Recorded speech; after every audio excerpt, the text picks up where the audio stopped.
Радыётэатр. Лепшае. Шановныя слухачы, вітаем вас на канале Культура. Мы, гукарэжысёр Дар'я Сідарэнка, вядучы Владзімір Трапянок. Запрашаем заставацца на нашай хвалі ўсіх аматараў тэатра перад мікрафонам і творчасці Нацыянальнага акадэмічнага тэатра імя Янкі Купалы.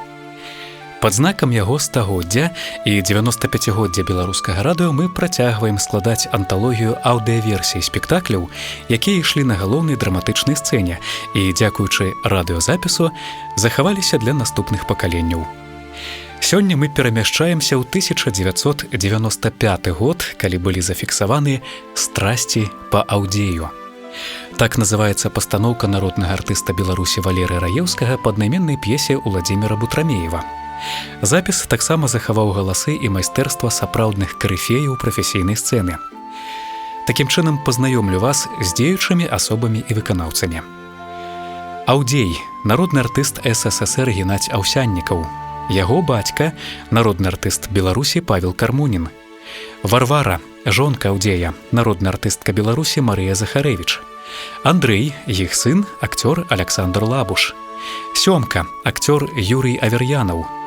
Галенька – народны артыст Беларусі Мікалай Кірычэнка. Жабрак – заслужаны артыст Рэспублікі Беларусь Фама Варанецкі.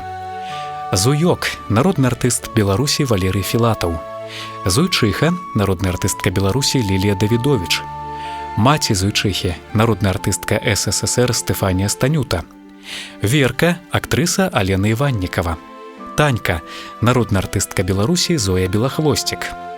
Сцяпан – селянін, заслужаны артыст Рэспублікі Беларусь Геннадзь Давыдзька. Хлопец – артыст Аляксандр Гарцуеў.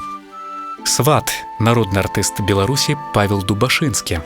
Старшыня камбеда – народны артыст Беларусі Аляксандр Падабет. Якаў Капітонавіч – акцёр Уладзімір Кінкамінскі. У іншых ролях – акцёры Нацыянальнага акадэмічнага тэатра імя Янкі Купалы. І сёння, шаноўныя, вы пачуеце першую частку запісу па трансляцыі спектакля «Страсці па Аўдзею».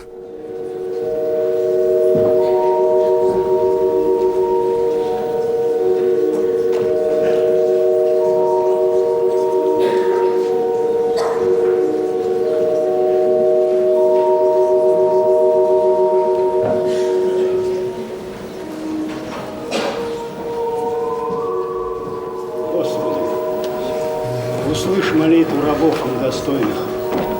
Восстав, благодарю Тебя, Святой Боже, яко ради Твоего долготерпения не прогневался на меня ленивого и грешного, не призвал погибель, но человеколюбствовал, и допустил меня восстать ото сна и дал мне мимошедшее время ночи сей без напасти от всякого зла прийти.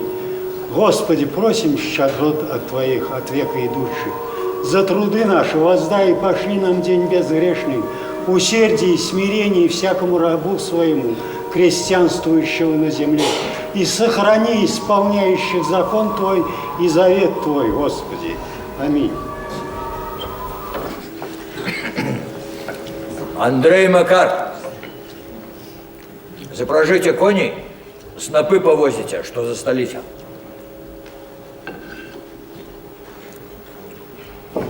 Дети, Тимка, Сашка, Сарошка, колоски сбирать на Калиновое поле.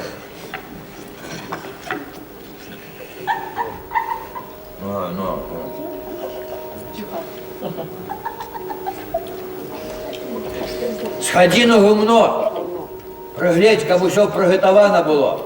Добро. Каб потом не хапаться. Добро. Привязуть снопы, складите. Ага.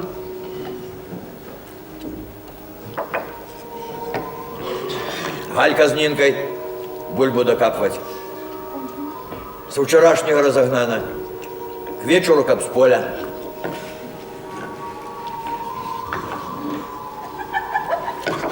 Но. Ты, Варвара. Чего? С детьми перебирать.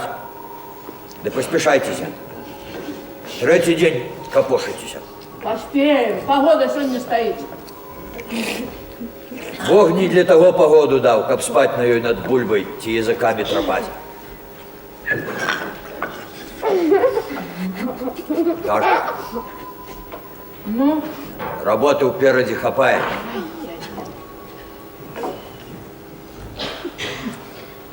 А ну гумно, я після сам приду. А, добре, добре.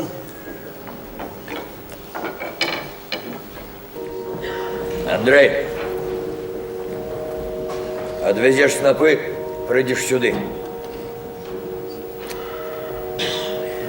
Простый день поедем на базар. Продадим пудов 70 бульбы дробной. Прокинем гроши. Пора вчиться гроши лечить.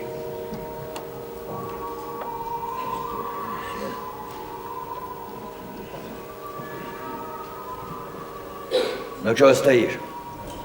Иди, роби.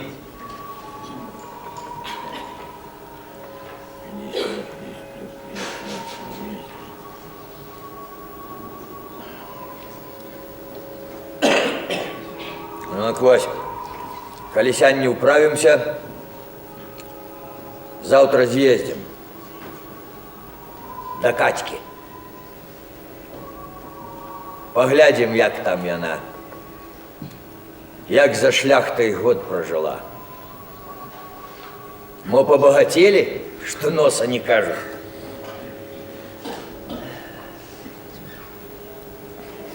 Ну а потом уже, перед субботой, поговорим с тобой. Бережи вас, Бог. Пустите погреться с дороги. Много вас тут с дороги. И кожны до чужого тепла липнет. Бог не для того я ту дорогу придумал, как по ёй без работы шляться. Не гневи Бога, Авдеюшка.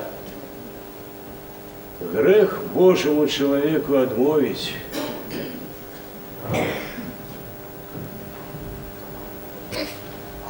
Микола! И он самый.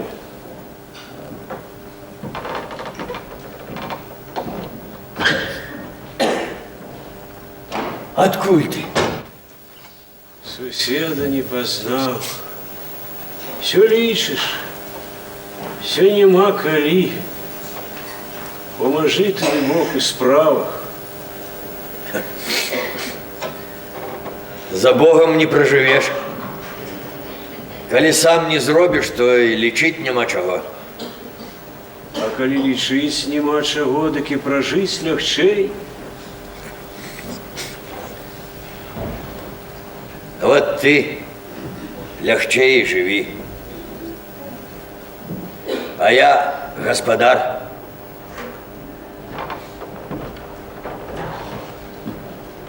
Ты с торбой пошел с земли. Детей, что у Прымы, что у беспраданицы расторкал. А я за той час хутор нажил. Кожному, Авдеюшка, свой шлях. Моя господарка не горш твоей была, ты ж ведаешь. А як померла жонка, пачаў я голос чуть. Иди с торбою, только той, кто с торбою, то и выратуется. Я и пошел. 10 год от вёсочки до вёсочки, от церквочки до церквочки. Иду, думаю, бачу, ось і моя сторонка близко, дай завитаю. А дорога все лесом, лесом, и погреться нема де, и переночевать неиде. Волки, лисицы по лесе бегают. Зразумел я, Авдеюшка, здвиження сённі. Страшно мне стало. Ветер поднялся, лес стогнет, сосны скрипят, змеи, сдается, клубком усе древа оплели. Я уже на самую середину дороги, як по ниточці йду, не оглядываюсь. А ветер холодный до косточек пробирая, под ранец в лезвие шевелюсь. Замерз. Пустил бы ты погреться. Погрейся. Печь з раницы протоплена.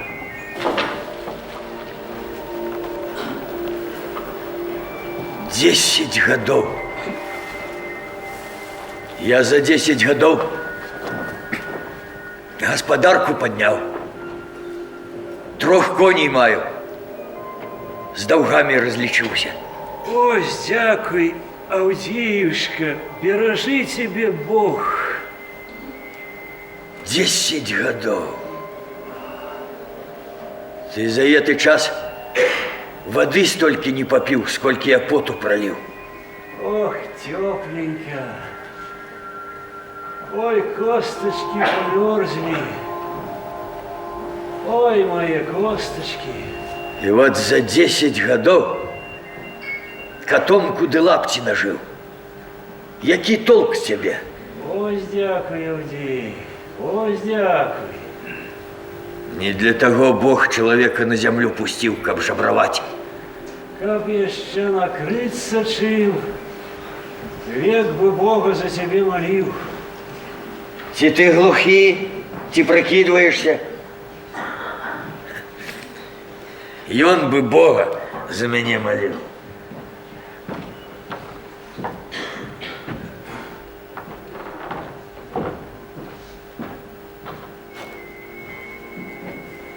За себе помолись. Мне с твоей молитвы не жить. Ой, совсем хорошо. Господи, что людям треба? Тепло, да крайчик хлеба, да каб не гнали, Господи.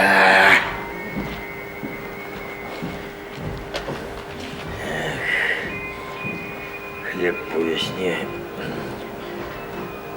Не по 1,5 копейки. Полечи, Авдей, полечи. А я посплю. Мое уже все наперед подличено. По 3 копейки за волну. 15 рублев на коней. 15. Затеял ты ўсё гэта дарэмна. Хто гэта поверыць? Выганіць з хаты. Я выгонить. Я выгонить. Я выгонить. Як гэта? Не ведаеце? Усе ведаюць. А ён не ведае. Что ему почуть? Со своей берлоги не вылазить. На базар приедешь с человеком, не заговорить, медведь гэтакі. А гроши у него повинны быть. Кулак добрый. Так яно. Нядобра гэтак. Ты что, Капитонович? Ты что? Ты в церкву пришел, чи что? Я тебе сказал, продам. Кто б другие не продал, а я продам. А остальное не наша справа. Мне на дойче кума и на старшині сельсовета троюродная будзе. Казала, что як быццам их. Не може бути. Слухай, іди один. Я тут почакаю. Пойдем, его и в духу говорить нелегко, пойдем. Мало что ему в голову прийти, а так во господар на месте.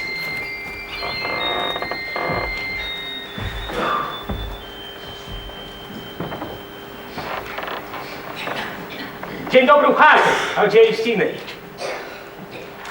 Что треба? Справа на тебе, Авдей Юстинович. У тебе справа? Ага, я одразу казав, это только до Авдея Юстиновича, кажу, только и он и может. Вось, справа якая, Авдей Юстинович. Свояк мой, далекий пожонцы. Молотилку дорогую продает. И кто купить? Ведомо ж, у нас тут усе галотово, як я, наприклад. Дик я й кажу, гэта толькі да Аўдзея Устиновича, кажу, толькі ён зможа.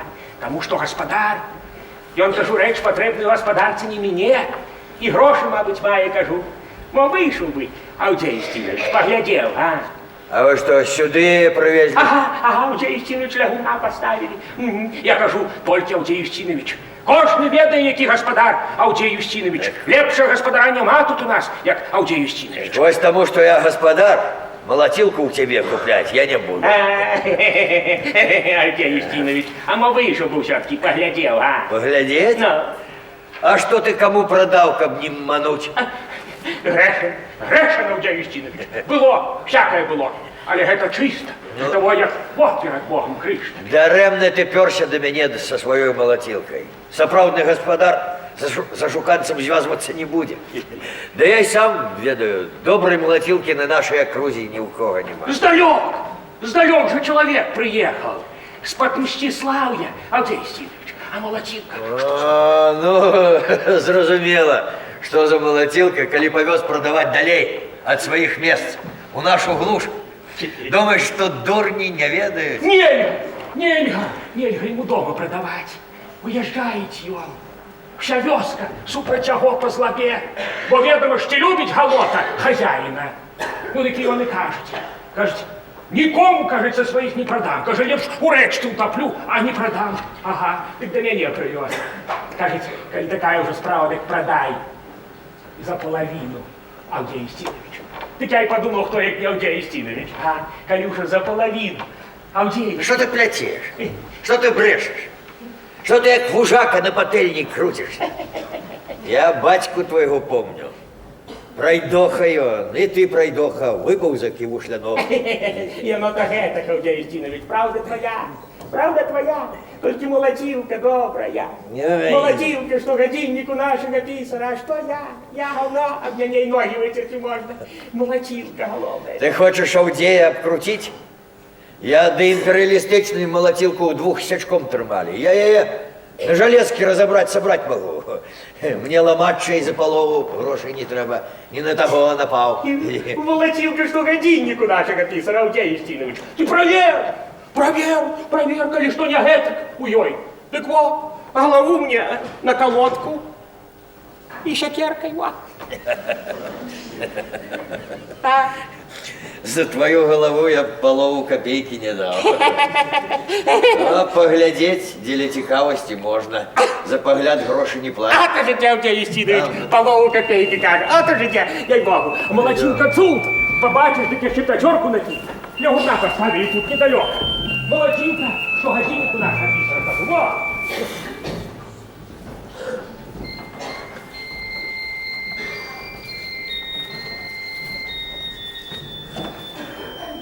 Добрый день у хату. Эй, господа.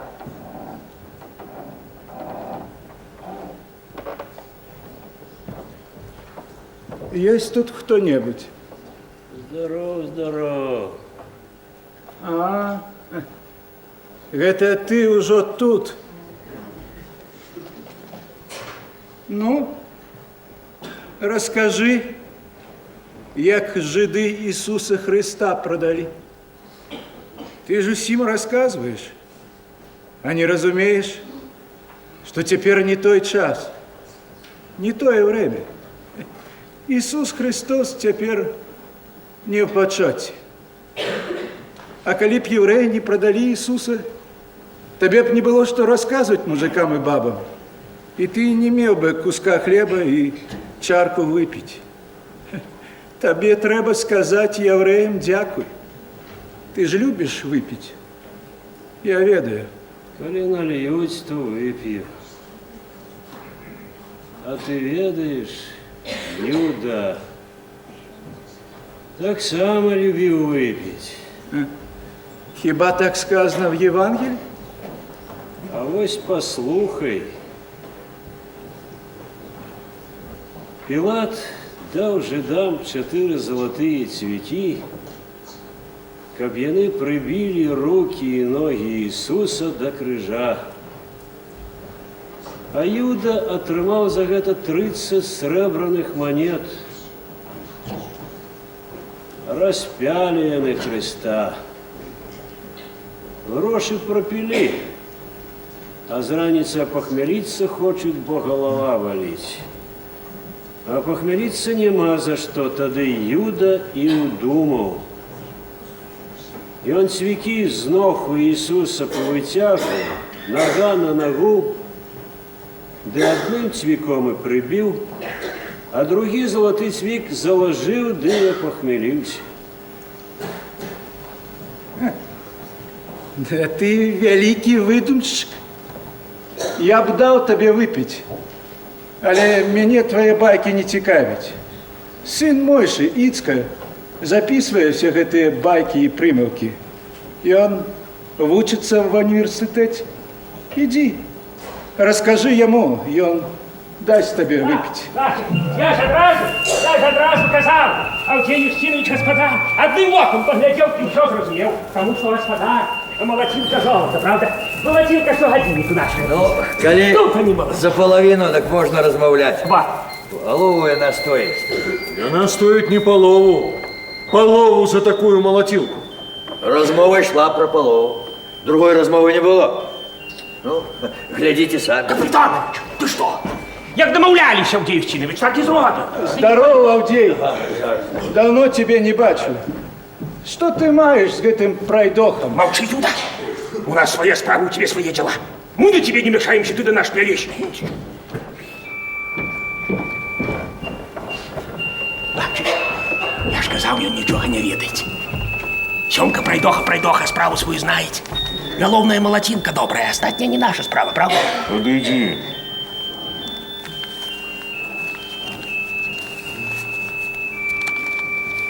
Я, Капитонович, ты ж пятерку обещал. Хлопить себе и двух.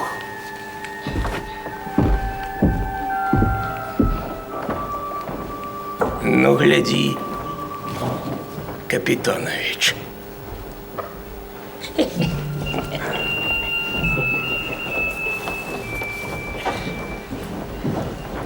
Ты купил молотилку?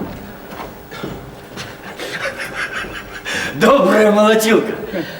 Не связывайся с Семкой. Ты же ведаешь, что это за человек. Меня с молотилкой не манишь. Я к свои 5 пальцев знаю. Авдей, ты все купляешь.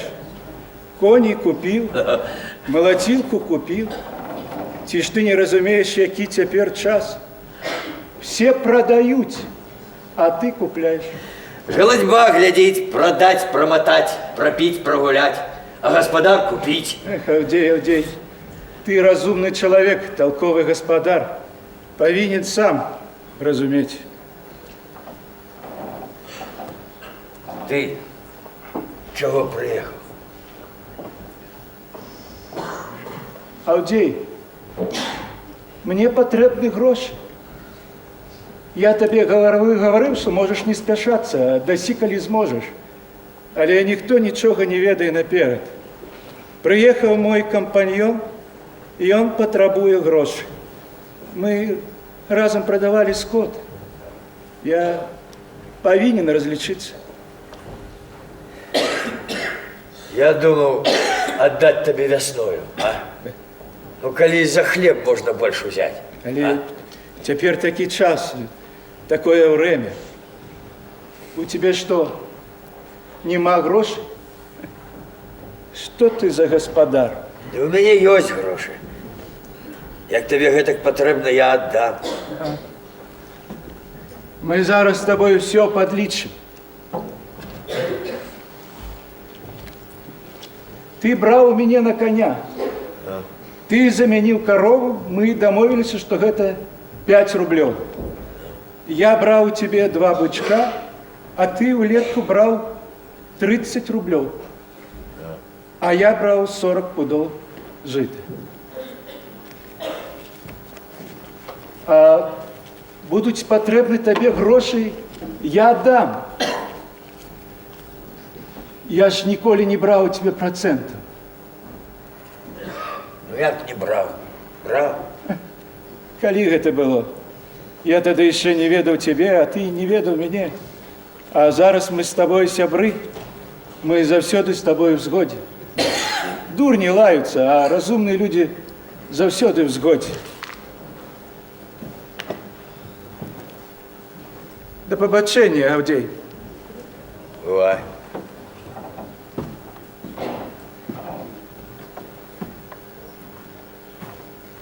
Аўдзей, паслухай старога яўрэя. Не купляй коней, не купляй малацілку. Ты разумны чалавек, павінен сам все разумець. Бывай, Аўдзей. Бывай.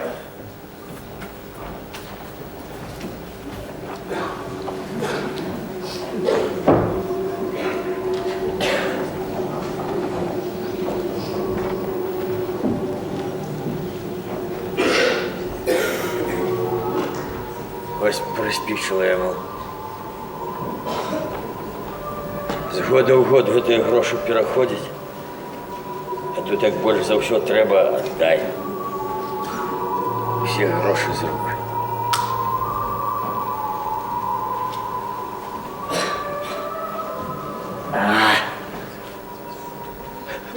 Але молотилка добрая. Что там Эленька плел, не наша справа. Добрая молотилка. А своя молотилка, о, брат, это великое дело. Вот как свой млын. Тады ніхто тебе не указ, нікого просить не треба, нікому кланяться. Млинар з помолу живеть. Землю не ре. Нік спитав у Івана Млинара, чого землю покинув. Не разорваться, каже. А я б разорвался. Я б землю не покинув. Только тогда и будешь нечто мець, коли пересилишься, перервешься, як возьмешься со всей силы. Я еды хутор з одного коня почал, ты з довгов, а выкарабкался. Люди гуляли, пили, продавали, мотали. З меня смеялись, кулак, говорили. Под себе грабеж, пуп нарвешь, лопнешь. А у меня свой розум. Прогулять легко, прахом пустить легко, нажить тяжко. Кто гнездо уедь, у того и уедется, у того и есть, а у кого есть, то и живеть. Вот так на этом свете спокон веку устроено. Эх, Авдеюшка, ніхто не ведае, што яно ўедзь, і як гэты свет устроены. Ты ж помніш крывога Якіма, што некалі дзецям за золата зямлю купіў, а земля праз год стала нічэйная. Наперод же дня не ведаеш.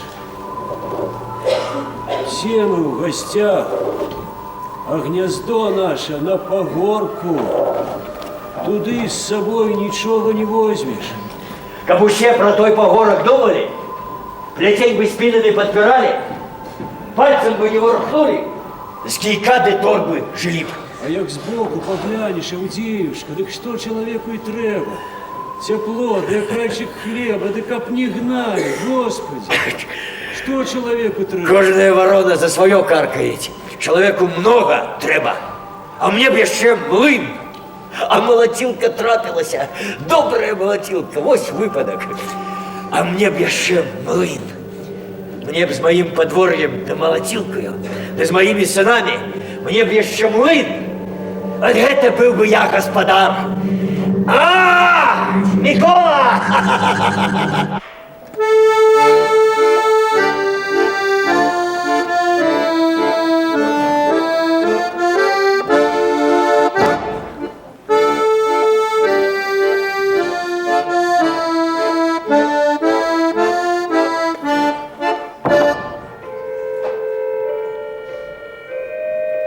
Пойдем на кадрель. Я не хочу.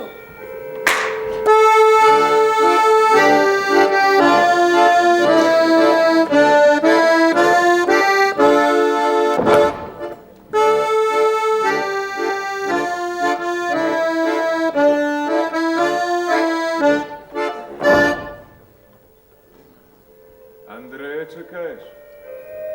Кого хочу, того и чакаю.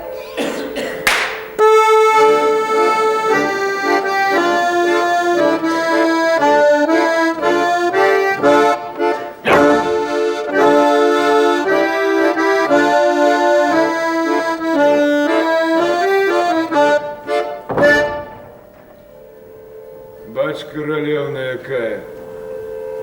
Твой Андрей, может, тебе ближей знайшов, чем за 10 верст тягаться. А ты чего чапляешься? Як Андрей прийде, дык боишься, а теперь дык смелый.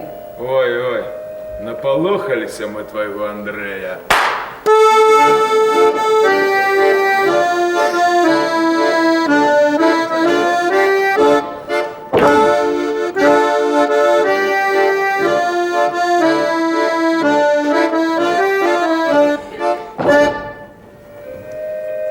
Приходили тут один раз с соседней вёски. Так усыпали им так, что долго памятать будут. Можем и Андрею не поглядим, что с хуторов. Ах, який смелый, ты только на язык. Подумаешь. Ой, приходьте, хлопцы, сваты, я живу богато.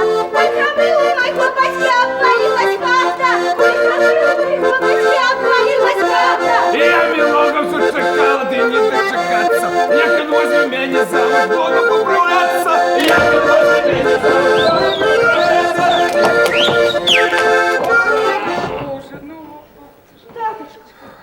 Все, пора до хаты.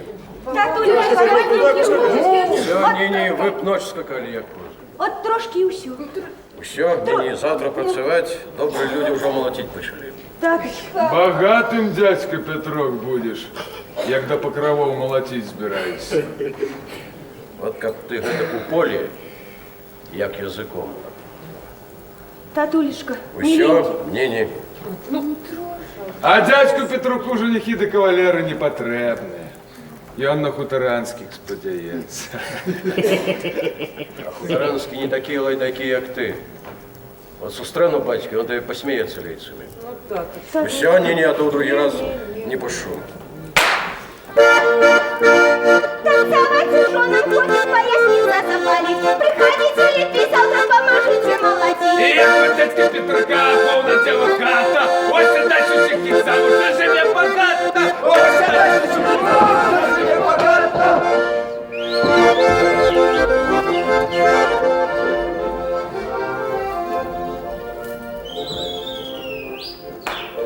Кладитесь спать. Верка, прибярися тут. Как бы до работы гэтак, як до гэтых скокаў.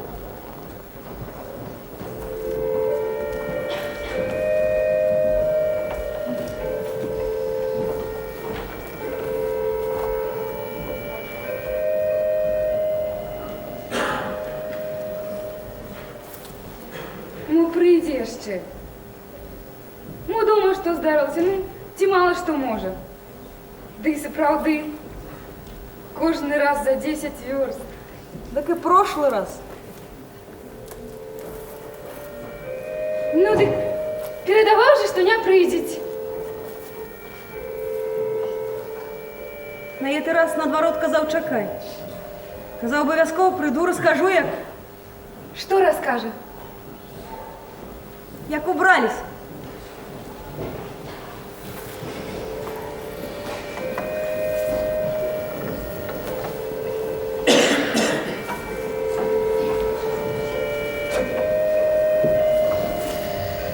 Ну, як убралися?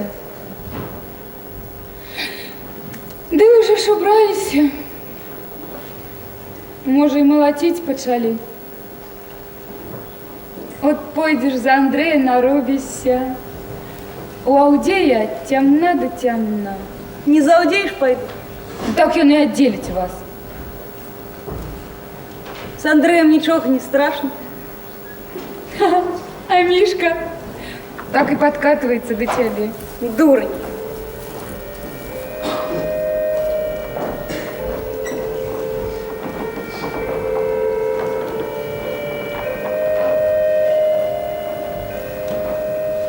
Не ведаю, что со мной творится.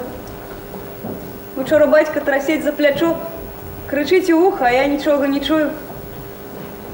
А третього дня, як побачила його, так би, здається, і полетіла.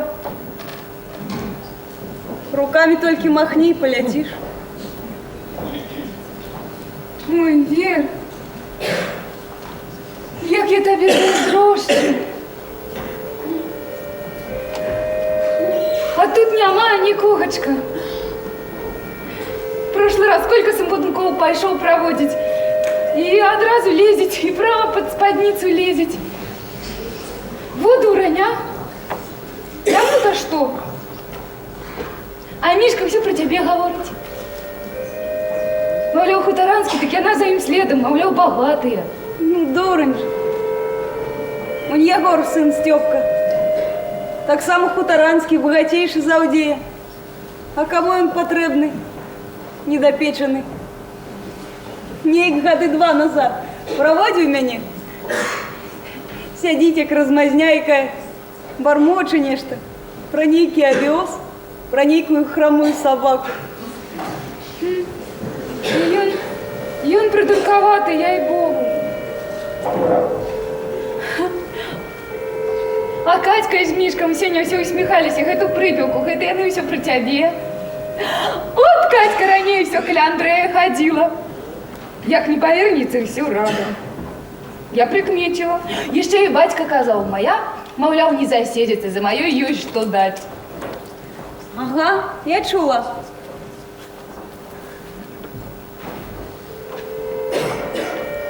Ай, не кинулись, братья, на косая. На левое бока, ну приглядься. Ей-богу! Я думаю, что это она все в бок глядеть.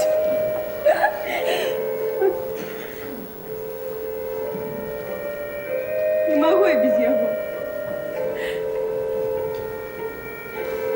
Коли здарится, что не ведаю, что будет.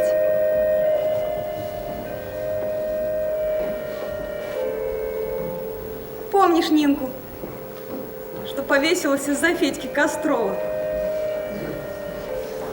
Я теперь ее разумею. Я теперь ее разумею. Ты что? Господи! Ну тебе! Ну, пожалуй. Нет, Ай. Коли что здарится, мне не жить. Перестань!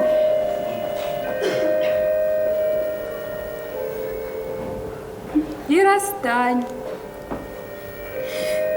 Я пойду. И то батька спитає, де так поздно була. Пойду. Ты завтра приходишь. Угу.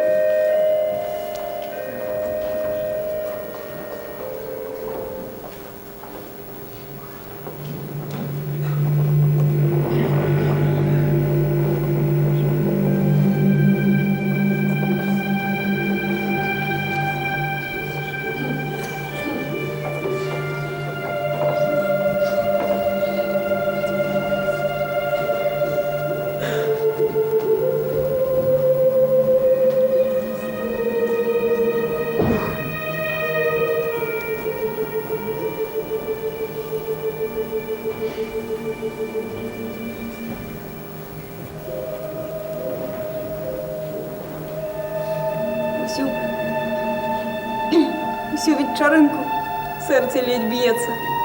Переживаю. А он... Не мог. Ну, Верка, дали Бог не мог. Верка. Молотилку с батьком купили. Ну, Вер. А послезавтра у сваты приедем.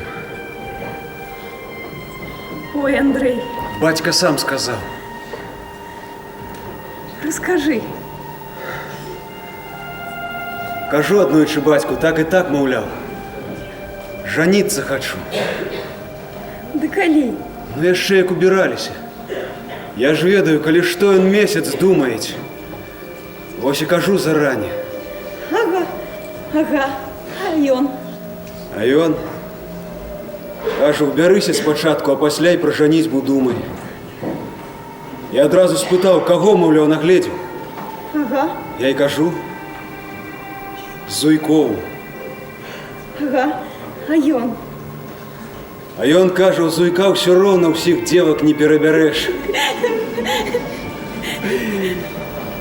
Ой, Верка. Я ж ведаю, коли спитав кого, значить дозволить. Коли б не, то й не питався б кого. А вчора іду, чую, батька за хатой з маті об нечим говорить. Я прислухався. Треба жаніть, каже батька, відділять. Хату з весни побудуємо, коня дам. Верка, тепер не той час. Тепер і землі больш дадуть, бо особная господарка. І маті згодна, Верка. Ой, Андрей. Верка. Хто гнездо уедь, у того і уедется, у того і ёсть. А у кого і ёсть, то і живеть. Так на гэтым свете устроено. Ды былі б руки, Верка. А прыданне бацька абяцаў. І вальцы старэйшай давалі, і грошы сабралі, і ўсё як положено. І мне маці ўсё згатавала. І грошы у бацькі ёсць. Мне мама казала, для мяне падрыхтавала.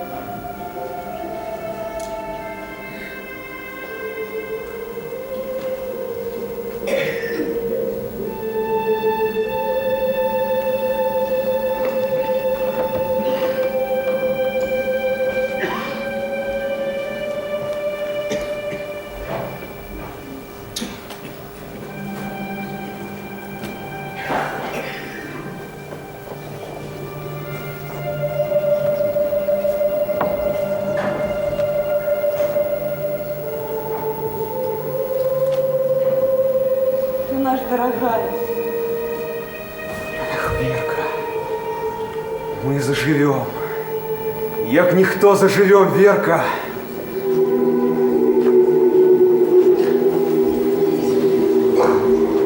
Не доставай, я на забеге.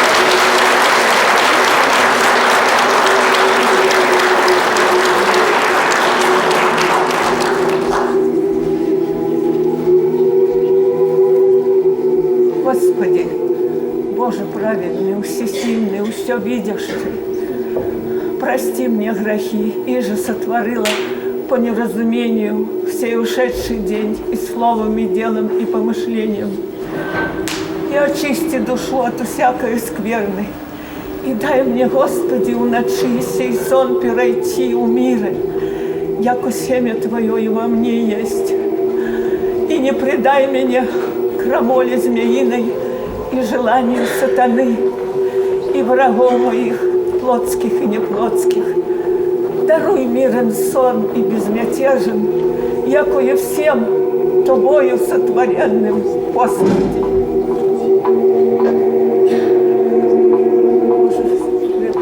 Святый Боже,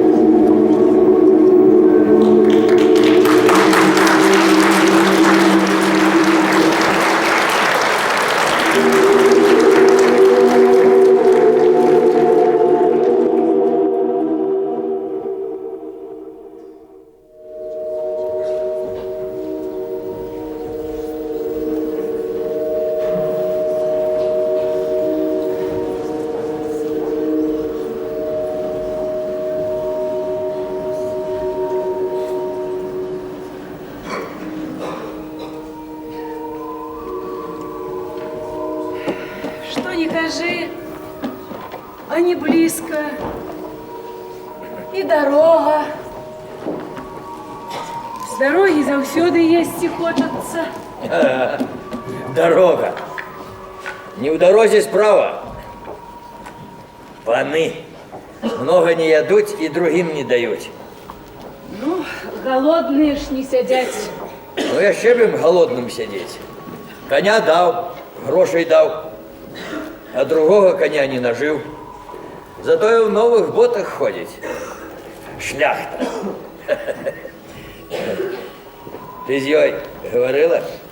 Говорила. Быццам довольная. Плакаться нема чого. Ну, яшчэ б ёй плакацца. Сілай не выдаваў. Казаў наперад, паглядзі сама, не прамушаю. Цяпер век не такі, самі жэняцца. А лепей з мужиком, сваім хутарам, чым з панам.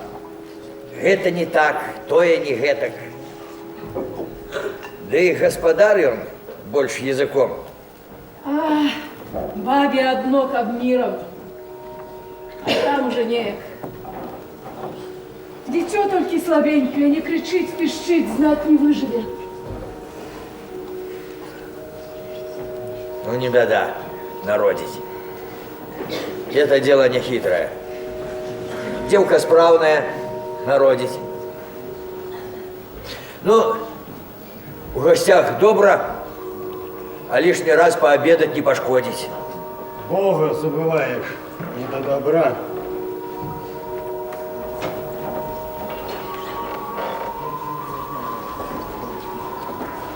Отче наш, еже еси на небеси, да светится имя Твое, да придет царствие Твое, да будет воля Твоя, яко на небеси и на земле. Хлеб наш насущный дай нам днесь, и остави нам долги наши, яко мы оставляем должникам нашим. И не введи нас в искушение, но избави от лукавого. Аминь. Детинка. Не до добра за хлеб без молитвы браться, не до добра. Ну, сядаю, Варвара.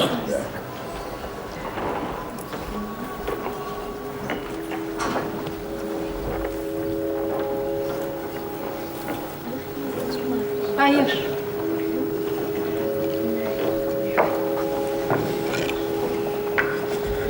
Чула, мать?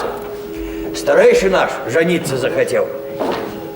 Не терпится, мабуть, а? Я вам усё як ёсць сказаў. Як вы скажете, гэтак і будзе. А? Маці. Ай, яно ж можа яшчэ ранавата. Але ж цяпер усё не так, як даўней. Даўней усё толкавей было.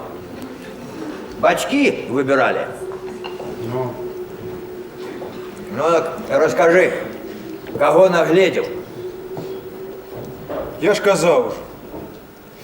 А ты не полохайся, яшчэ скажи, тут за этим столом усе свае сидят. Верку Зуйкову. Бач ты, не близко выглядел. Верку Зуйкову. О-о-о! Ну. А добро выглядал? Добро. Девку выглядеть так само треба уметь. Голова тут так само не лишняя в этой справе. Я як надумал жениться, пойду бывало прогледжуся, которая як на сенокосе, да с серпом каб не опошняя. А то ж ведал, хутор куплять будем. На хуторе это не на вечеринце скакать. Зуйковы працавітыя. Люди ведают и голодные не сидят. Зуйка девки разорили. Ну, Нинка. Нинка? Мужик он себе так, быццам и ничего. А 8 девок.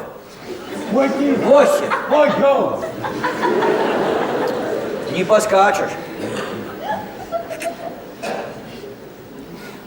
А то так само глядеть треба, як возьме, да проведе тебе 12 девок у хату, а? Да не привядеть! Вон старшая, что за почапенком. 2 сынов народила. Бачишь, проглядается. Ну, а пойди за тебе, а?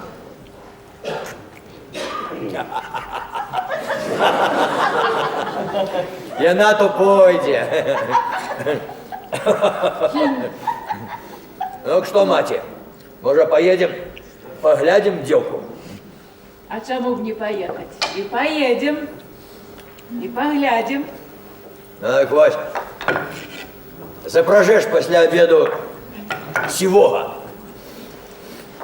Ну, несите там бульбу да сало, а то шляхетский обед, что тая вечера в постную пятницу. Дякую.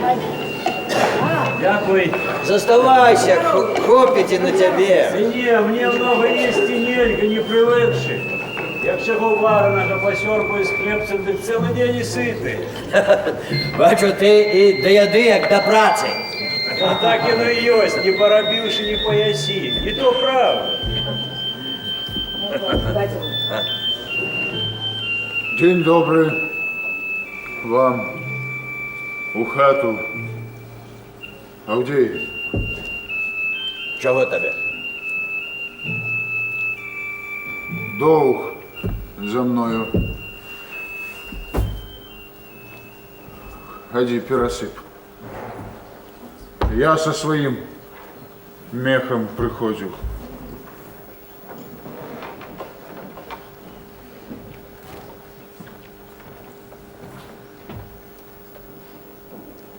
Ты полову меха брал? Полову я отдаю. Мы домовлялись, что за полову меха ты вернешь мех. Так-то не так. Домовлялись?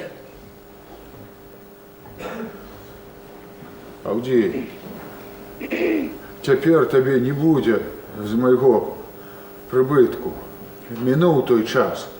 Хопіть, полову брав, полову віддаю, отако. Чакай, полову меха увесну, як ти брав, коштує стольки, кольки тепер по осені 3 мехи. Ты что, за лето сумление пропил? А ты это уже не твоя справа. Отако, кто что пропил? А домовлявся хто?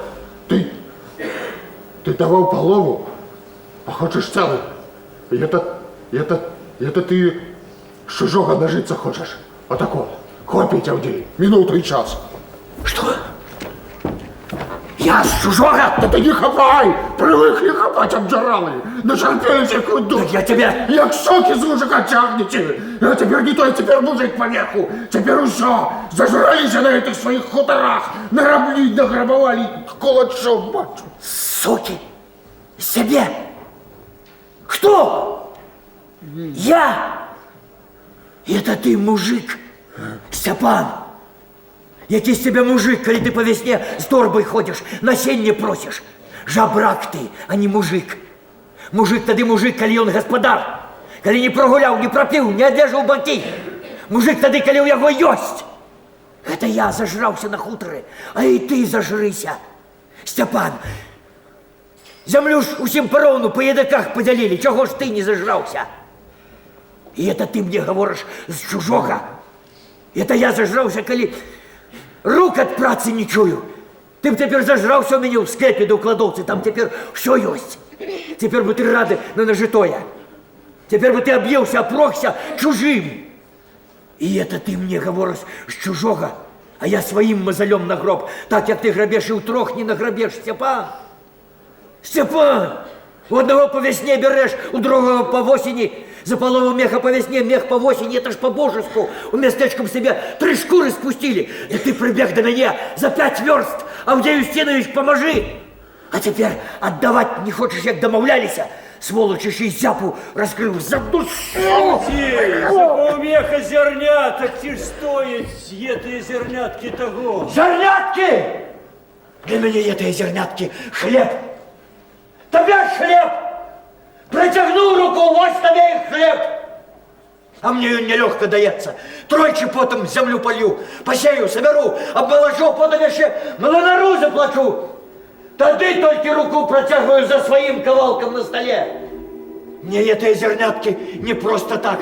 Мне хлеб тяжкой працей дается. Не хлебом одиным живый человек без добра не проживешь таким хлебом. Кто-нибудь что же может идти тройки на душить по целым летом, и как не гнали, Господи. не брать принес, бо сумление. Сумление? У тебя сумление, Степан? Да как твой батька почув гэта, Да тебе ж за это забить мало. Господи, кольки злобы у людей, кольки злобы, ненависти, хуже зверов, Господи! Господи, не покинь меня, не дай демону насильством обладать мною. Наставь меня на пути спасения быть достойну Создателя. Приди незримый, вселись в нас, очисти душу мою окаянную и останови от преступлений, но охрани от варварства и разбоя. Господи, просим щедрот Твоих от века и души. За труды наши воздай, пошли нам день безгрешный, усердие и смирение всякому рабу своему в поте лица христианствующего на земле. Спаси и помилуй нас, грешных, Господи.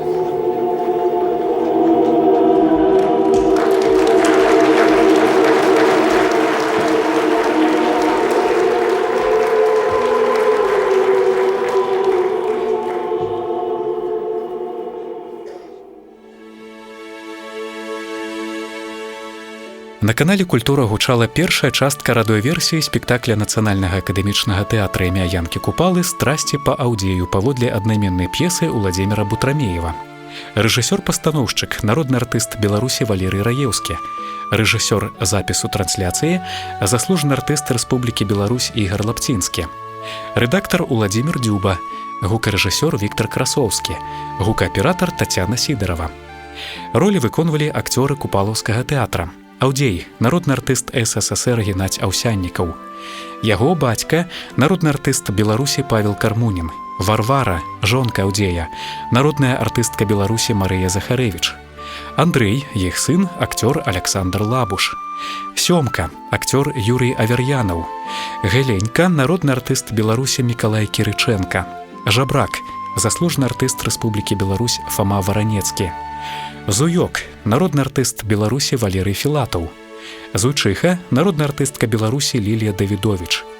Маці Зуйчыхі, народная артыстка СССР Стефанія Станюта. Верка, актрыса Алена Іваннікава. Танька, народная артыстка Беларусі Зоя Белахвосцік. Сцяпан, селянін, заслужаны артыст Рэспублікі Беларусь Геннадзь Давыдзька. Хлопец, артыст Александр Гарцуеў. Сват, народны артыст Беларусі Павел Дубашынскі. Старшыня камбеда, народны артыст Беларусі Александр Падабет. Якаў Капітонавіч, акцёр Уладзімір Кінкамінскі. У іншых ролях акцёры Нацыянальнага акадэмічнага тэатра імя Янкі Купалы. Роўна праз тыдзень вас чакае другая, заключная частка аўдыатвора, які захоўваецца ў нашых фондах з 1995 года. Перадача «Радыётэатр лепшае» працягваецца, і далей мы звяртаемся да монавыканання. Вашай увазе, шаноўнае апавяданне Анатоля Крэйдзіча «За небакраем нічога няма».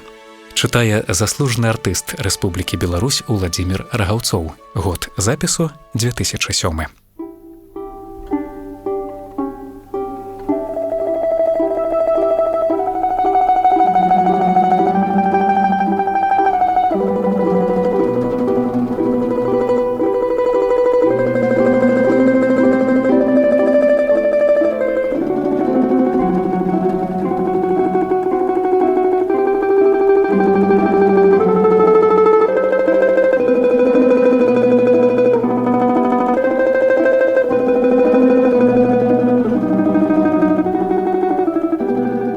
Живем, чуешь, як першабытныя люди. Як живем? Человек у матроскім цельніку яшчэ не стары, але ўжо добра так падбелены сівізною, стаяў у вадзе і закідаў самую гушчыню чаротаў зялёны тэлескоп з зялёнаю лёскай. Як продкі нашы першабытныя. Жанчына закідывала з берага амаль пад ногі мужчыну. Як гэта? Помніш, у школе вывучалі, чым займаліся нашыя продкі. Жанчына падсекла і выцягнула маленькага на палец акунька. Тоже мне рыбачка. Мужчына хмыкнуў, тузануў вудзільна, паправіў у чаратах паплавок. Глядзі, якога лапця зараз сапраўдны рыбак выцягне. Чалавек сабраўся сказаць, каб не смяшыла людзей, адышлася хоць на метраў 5, як паплавок побач з ім колькі разоў тузануўся і імкліва падаўся супраць хваляў да ягонага вудзільна. «Цягні! Чаго вылупілася, цягні!» — крыкнуў, і ў тую ж хвіліну ў яго перад вачыма бліснуў і гайдануўся да жаночых рук ладны такі далоні на паўтары карасік. Бадай такіх яны за ўсе папярэднія дні не выцягнулі ніводнага. Чамусьці ён гэтай рыбацкай удачы жанчыны не ўзрадаваўся, толькі і сказаў: «Ого! Будзе што падсмажыць». Жанчына паклала карася на руку, памерала, з хвастом, дык на паўтары далоні. «Колькі яе ёсць тваёй далоні? У цябе ж рука, як у дзіцяці». Я знайшла рэцэпт, у якім напісана, што маленькую рыбу пасля смажання можна патушыць у духоўцы з моркваю і цыбуляю, і косці робяцца мяккімі, як у кансервах. Яна зірнула на мужчыну і замаўчала. Ён не слухаў. Узіраўся, які раптам пачужэлы, узіраўся ўдалеч туды, дзе колькі гадзін таму вісела не надта цёплае ранішняе сонца. Збоку, здавалася, ён зазіраў за небакрай. Жанчына насцярожана маўчала. Нарэшце яна не стрымалася. «Нават і не напружвай зрок. За небакраем нічога няма». «Як для каго?» — адказаў мужчына. Цяпер ён ужо засяродзіў погляд на паплаўку, які, як яму падалося, лёгенька гайдануўся. Некалькі хвілін моўчкі сачыў за ім, а потым працягнуў руку і тыцнуў указальным пальцам перад сабою. «Там, можа, і няма, а там...» — перакінуў адтапыраны вялікі палец цераз плячо. «Нешта ёсць». Калі я гляджу ў той бок, мужчына азірнуўся, і жанчыне зноў падалося, што ён зрабіў спробу зазірнуць за небакрай. «Дык я адчуваю, што там нешта ёсць. А калі туды...» Ён павярнуў галаву і слізгануў позіркам вышэй чаратоў наперад сябе. «То не адчуваю нічога. Проста ў тым баку ты жыў, а ў тым...» Яна махнула рукою на захад, туды, дзе з-за высакаватага берага бачыліся сілуэты далёкіх шматпавярховых дамоў, труп і вышак.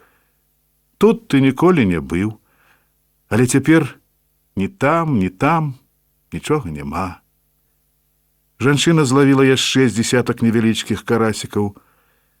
Паўдзённую спёку праганяў лёгкі ветрык, у чаратах шамацелі смелыя рудыя птушкі, за чаратамі плёхаліся ў вадзе дзікія качкі з вывадкамі.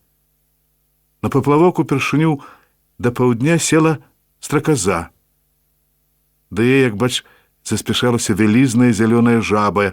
Яна наскочыла на паплавок якраз у той момант, калі страказа ўзнялася над чаратом і знікла, як знесеная ветрам. Жаба, аднак, не сплывала. Варта было паплавку вылазнуцца з-пад яе, наскокувала зноў і зноў. «Падла ты!» — працадзіў скрозь зубы мужчына і выцягнуў вуду. Чарвяк нерухома, нібы абрывак гнілой травінкі, вісеў на кручку.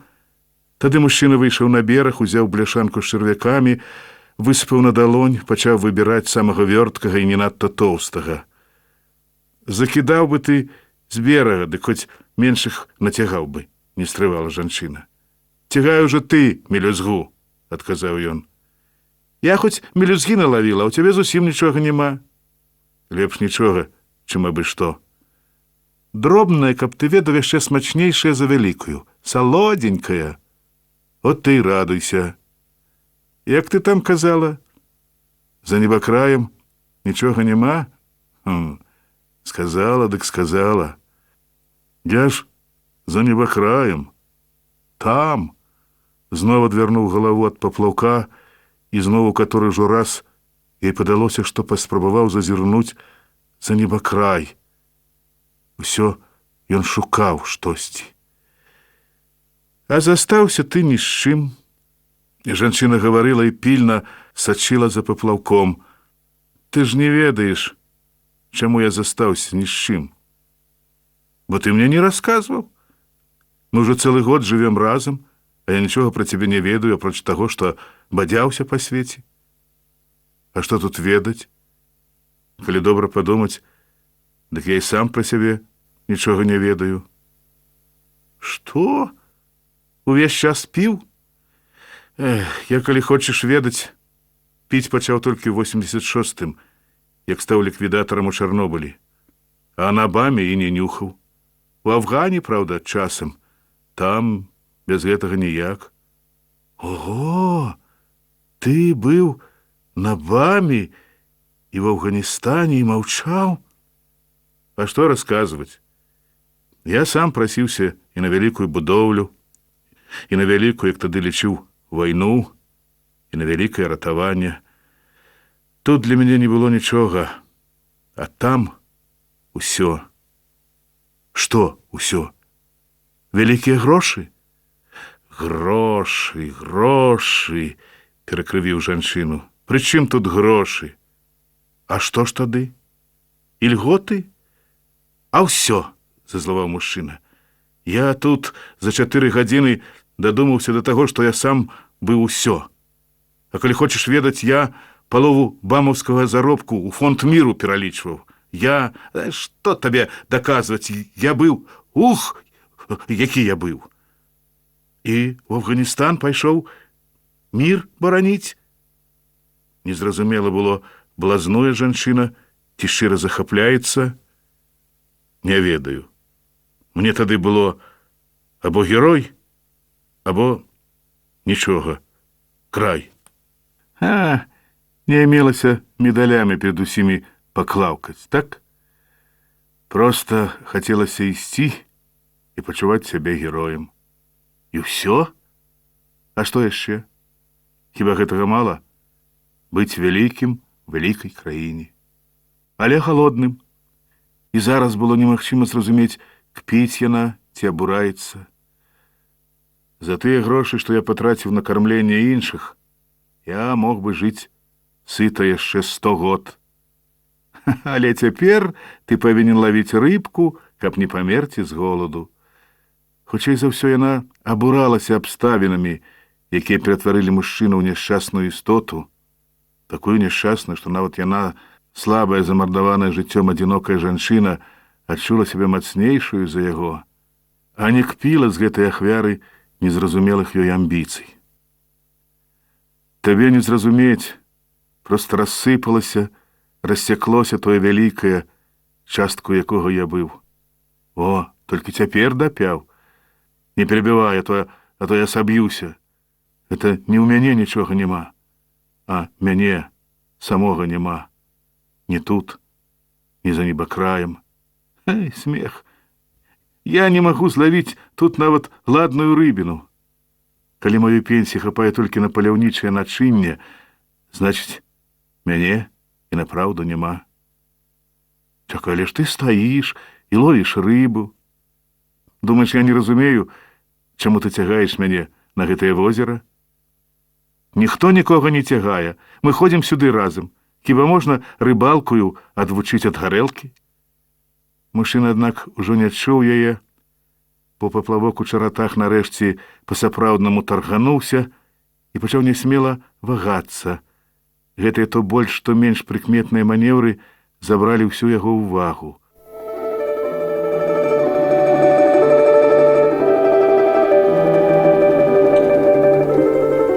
Раптам з-за чаратоў данёсся пагрозлівы голас. Нехта патрабаваў ад кагосьці квіток, але квітка, відаць, ніхто не прад'яўляў, бо голас ужо казаў пра штраф. Паплавок якраз вырабляў на вадзе мудрагелістыя выкрунтасы, потым стралою шугануў на дно. Мужчына падсек. На кручку спачатку зацелепаўся, а потым звесіўся безжыццёва чорны пячкур. Эх, рыбалачка ў нас! Мужчына сплюнуў, схапіў свой улов і шпурлянуў на бераг. Рыбінка патрапіла якраз у нагу чалавеку, што выходзіў з-за чаратоў. Ого, тут ужо інспектараў рыбай закідваюць. А ну, паказвайце квіткі. Загадаў па-камандзірску гучна і ўпэўнена незнаёмы інспектар і нагнуўся над вядзерцам. Многа налавілі? І не шкада вам маленькіх губіць, няхай бы раслі. Мы так, для адпачынку, мы не ведалі, што трэба плаціць. І куды плаціць, таксама мы не ведаем. Жанчына разгубілася і тузанула вудзільна, калі кручок з чарвяком яшчэ быў заціснуты ў пальцах, войкнула ад болю і схапілася за руку. «Што вы мне тут канцэрты строіце?» Інспектор ці не бачыў, ці не хацеў бачыць, што жанчына ўвагнала сабе ў палец кручок. Мужчына памкнуўся ўжо быў выйсці з вады, але паплавок якраз варухнуўся і роўненька, не хістаючыся, не адхіляючыся ад курсу, нібы перыскоп падводнай лодкі, няспешна папраставаў у самую гушчыню чаратоў. Сумнявацца не выпадала. Так кляваць магла толькі вялізная рыбіна. Можна было ўжо і падсякаць, але ў гэты ж момант на беразе завойкала жанчына. Мужчына адарваў позірк ад паплаўка, жанчына скурчылася, заціснула рукі каленямі і раз-пораз войкала. Побач ляжала вудзільна, за ім, як за акрэсленаю рысаю, стаяў высокі інспектор і нешта нягучна прамаўляў. Да вуха далятала слова «канцэрты». Прычым тут канцэрты? Кінуўшы вудзільна, мужчына пайшоў, узнімаючы хвалі і пырскі да берага. «Вось бачыце, што значыць лавіць без дазволу», — казаў інспектор. «Пакажы, што там?» — сагнуўся над жанчыною мужчына. «Ой, баліць, баюся. Я толькі пагляджу». Мужчына завалодаў яе рукою і са словамі «супакойся, тут жа нічога няма», рэзка рвануў кручок. Жанчына ўскрыкнула і падскочыла. «Вось і ўсё», — засмяяўся мужчына і ўжо да інспектара. «Спірт або йод ёсць?» «Йод. У машыне». Інспектор нехаця схадзіў да машыны і прынёс йод і бінт. Пачакаў, пакуль мужчына прамыў, памазаў йодам і забінтаваў палец, і зноў нагадаў пра квіткі і пра штраф. Тады мужчына падышоў да яго і тыцнуў проста ў твар ёмка складзеную, збялелую ад натугі дулю. «Вот табе, а не штраф!» Пасля нахіліў галаву і паказаў пальцам на доўгі чырвоны шрам, што нібы ланцужок апярэзваў з правага боку шыю. «Бачыш гэта? Бачыш, падла? Мне в Афгане галаву адразалі і не запалохалі. А ты мяне штрафам палохаць, а?» Мужчына рашуча наступаў, а інспектор адыходзіў назад, а потым раптам павярнуўся і пабег да машыны. «Зараз ён вернецца з міліцыяй», — сказала жанчына. «А хоць з цэлым аддзяленнем».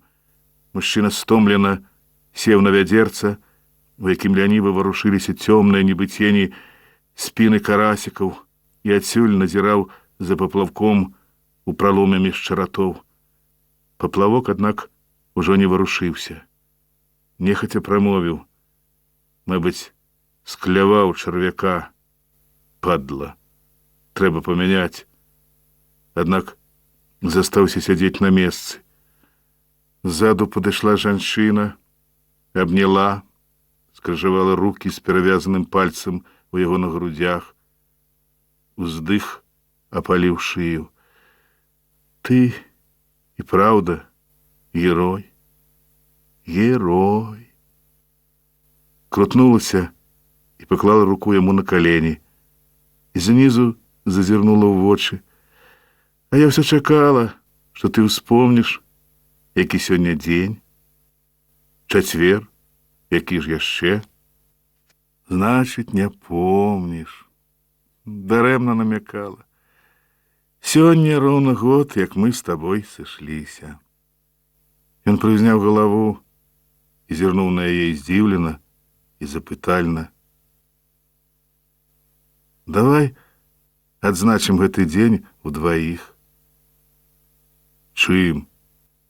«Я насмажу карасікаў, знайду яшчэ што, пір з табой закоцім». Яна ажно заплюшчыла вочы ад асалоды. Мужчына ўскочыў.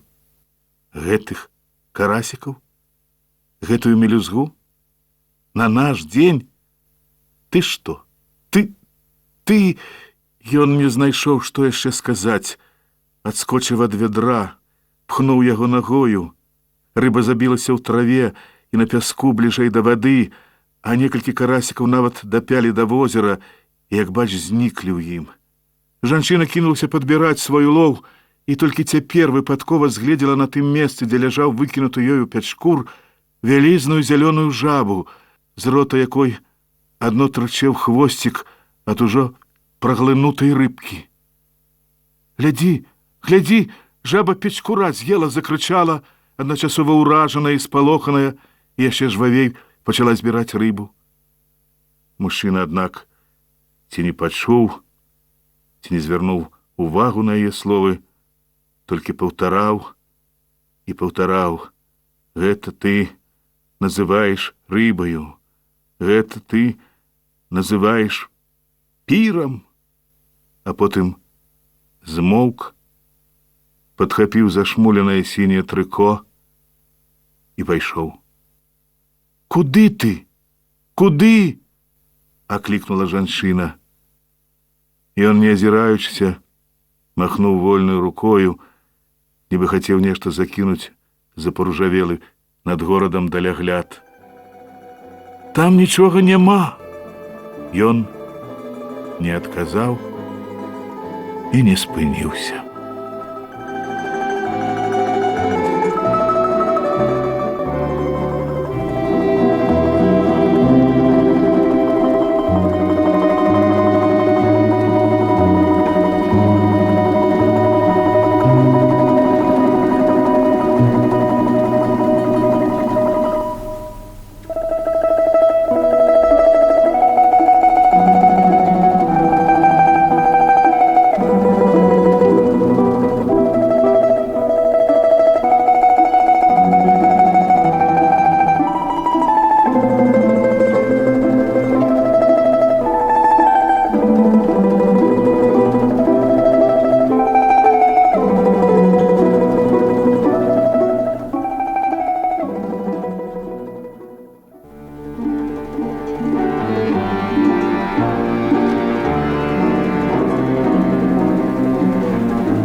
Василь Жукович, сыны.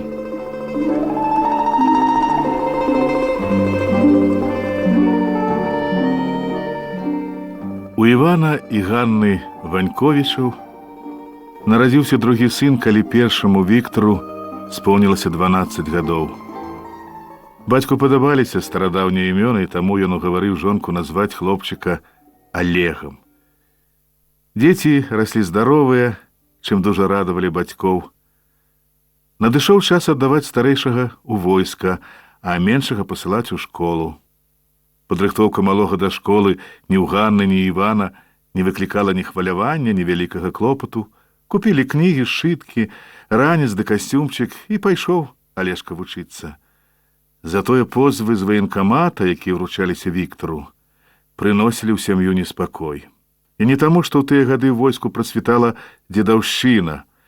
Прычынай былі чуткі, што многа беларускіх хлопцаў трапляе ў Афганістан, адкуль ужо не раз у нашыя гарады і вёскі прывозілі цынкавыя труны. Віктар меў моцнае здароўе і таму разумеў, яго як піць даць могуць кінуць у гарачую кропку. І вось аднаго разу, калі вячэру сям'і перабіла чарговая позва, Віктар, хоць і быў ціхі, паслухмяны, адважыўся, перасільваючы хвалявання, сказаць бацькам: «А што, калі не пайсці?» Глявіцеў бацька, заводскі рабочы, партрэт якога шмат гадоў запар упрыгожыў дошку гонару у гарадскім парку культуры і адпачынку, адказаў коратка і катэгарычна сурова: «Ты што? За гэта будуць судзіць?» Не кажучы пра турму, сам судовы працэс, само абвінавачванне з боку дзяржавы уяўляліся Івану Іванькову страшнай ганьбай. Але здарылася найгоршае з усяго, што магло здарыцца на вайне. Раненне, палон, а тым больш адмова ісці на тую незразумелую вайну давалі шанс на працяг жыцця. Пра гэта думаў Ваньковіч, калі атрымаў чорную вестку. Думаў у роспачы, з пачуццём раскаяння, шкадавання, што быў глухі да трывогі прачування сына, аддаў на згубы. Ганьбы, якой так баяўся, не было б, таму што пра афганскую вайну ўжо адкрыта пагаворвалі як пра бессэнсоўную бойню. Ганьбай для нашых быў якраз удзел у ёй. Напаткаўшая знянацку гора і думкі пра непапраўнае атруты разлівалася па жылах. І калі да пад'езда бетоннага гмаху, дзе жыла сям'я, прывезлі цынкавую труну з сынавай фуражкаю над ёй, галава пайшла кругам, і ногі падкасіліся. Толькі рукі мужчын суседзяў, якія стаялі поруч, не далі яму ўпасці на асфальт. Ён не плакаў. А Ганна галасіла дзень і ноч над труною, якую вайскоўцы не дазвалялі адкрыць. Бясконца паўтарала, што в апошнім лісце сыночка абяцаў скора вярнуцца, а прывезлі яго на адну толькі ночку. За гэтую ноч Іван і Ганна пасівелі. Іван пасля пахавання сына запіў.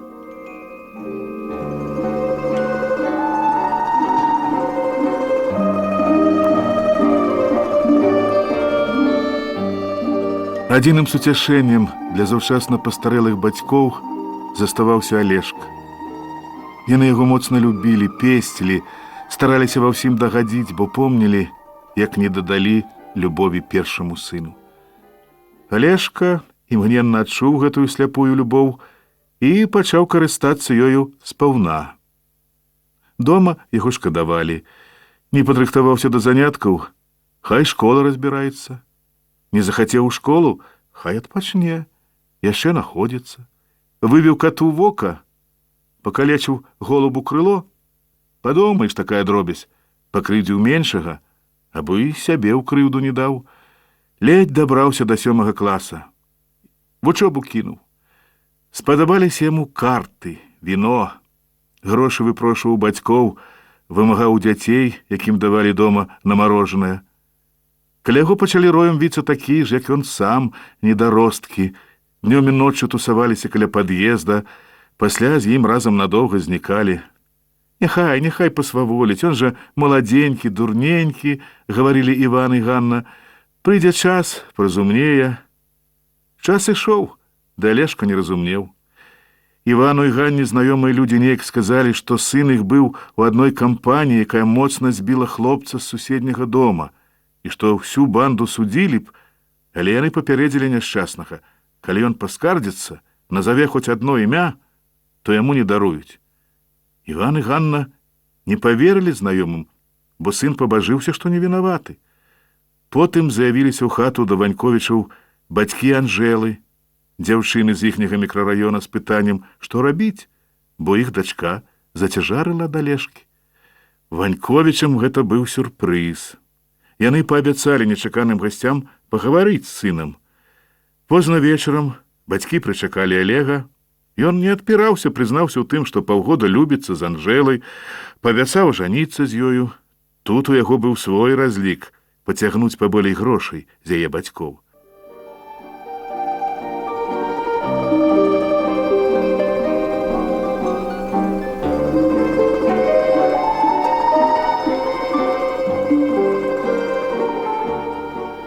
А па зямлі ішла вясна.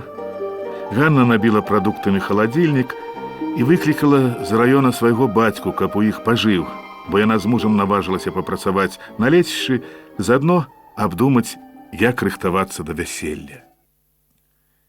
Як толькі Алешка застаўся дома з дзедам, ён у той жа вечар папрасіў яго грошай, а калі не атрымаў іх, з усяго размаху ўляпіў яму, 90-гадоваму дзеду, кулаком у твар. Стары аж не ўтрымаўся на нагах, упаў на падлогу. «Вставай, не прыдурвайся!» Ён падняў старога на ногі, кінуў на канапу, што стаяла побач, і, убачыўшы, як у дзеда каля вока праяўляецца цёмны крывавы сіняк, строга папярэдзіў: «Глядзі мне, каб не княваў. Нікому не гугу. Паняў? Скажаш?» Падаў сам галавой на табурэтку. Дзед, які прайшоў 3 вайны, не ведаючы страху, роднага ўнука злякаўся. А ўнука смялеў. Назаўтра ён падагнаў машыну з грузчыкамі і пайшоў за бясцэнак набор дарагой мэблі, фактычна адзіная каштоўнасць Ваньковічаў, нажытыя за шмат гадоў працы. У той жа дзень Алешка і Анжэла занеслі заяву ў ЗАГС. І Олег перавёз да сябе сваю цяжарную нявесту. Ганна, калі патэлефанавала ўвечары да бацькі ў горад і даведалася пра ўчынены гвалтоўны продаж мэблі, загаласіла, як па нябожчыку. Пасля бяссоннай ночы вярнулася дадому разам з Іванам, думалася выправіць сынаву памылку, выкупіць сваю мэблю, вернуць яе ў сваю кватэру.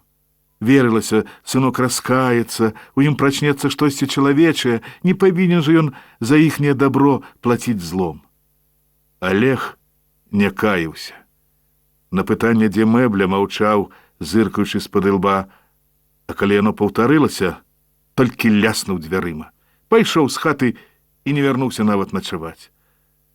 Давялося заявіць на сына ў міліцыю, бо і нявестка не ведала, куды сплавіў іх сын раскошную мэблю, дзе ён туляецца сам і які лёс выручаных грошай.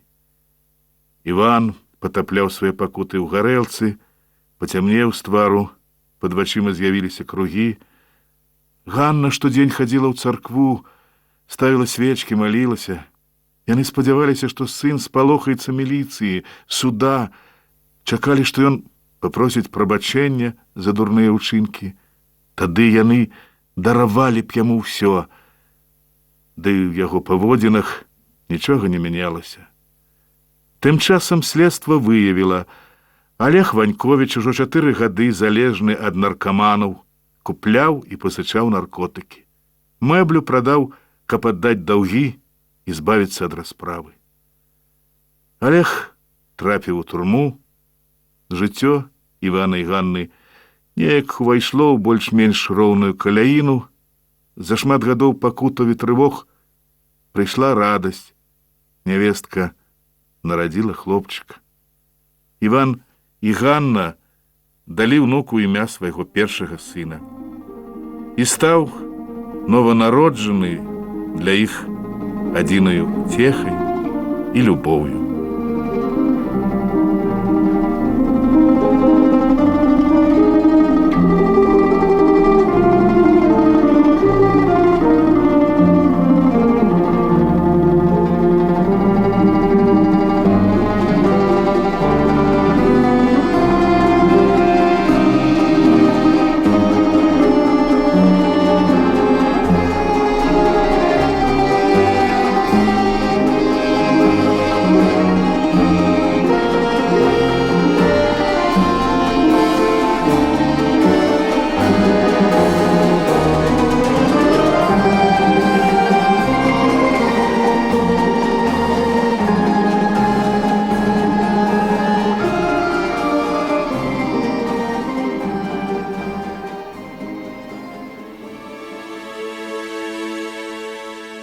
На канале «Культура» прагучала апавяданне Анатоля Крэйдзіча «За небакраем нічога няма». Выканаўца – заслужаны артыст Рэспублікі Беларусь Уладзімір Рагаўцоў. Рэдактар – Маргарыта Прохар, гукарэжысёр – Людміла Латушкіна. Год запісу – 2007.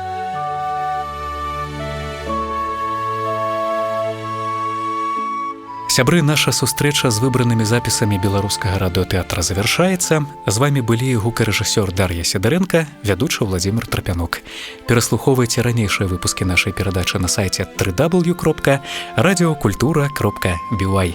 Добрых выхадных і да сустрэчы ў эфіры.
Радыётэатр.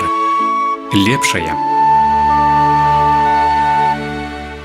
Усім, хто слухае канал «Культура», шчырае прывітанне дасылаюць гукарэжысёр Алена Запольская, вядучы Уладзімір Трапянок. Сябры, гэта час для праслухоўвання лепшых запісаў айчыннага радыётэатра, і напярэдадні стагоддзя тэатра імя Янкі Купалы і 95годдзя беларускага радыё мы прапануем творы, зробленыя сумесна дзвюма названымі установамі. Тыдзень таму пачалі слухаць радыёверсію спектакля «Страсці па аўдзею» па п'есе Уладзіміра Бутрамеева у пастаноўцы народнага артыста Беларусі Валерыя Раеўскага. Сёння вашай увазе другая, заключная частка твора. Год запісу 1995.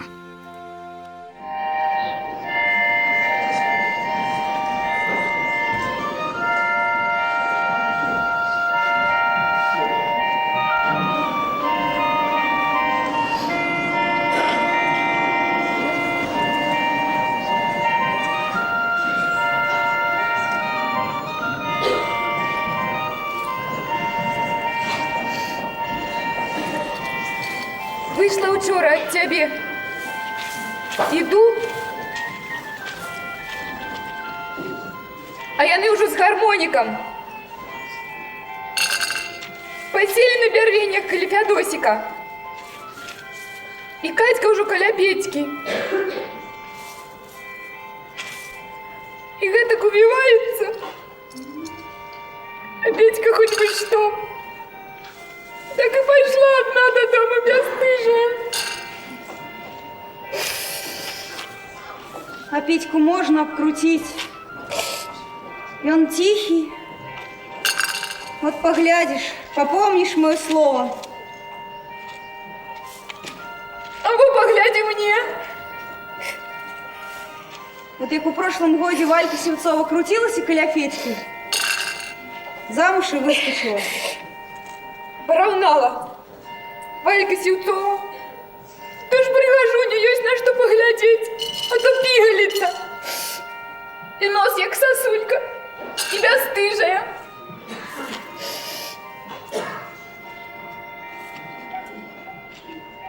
А ведаешь, Тань, я вот не раней так само все думала.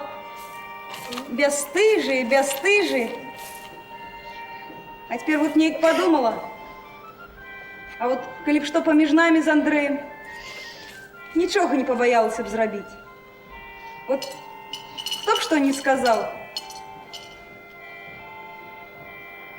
Усе яны ўсе бясстыжыя.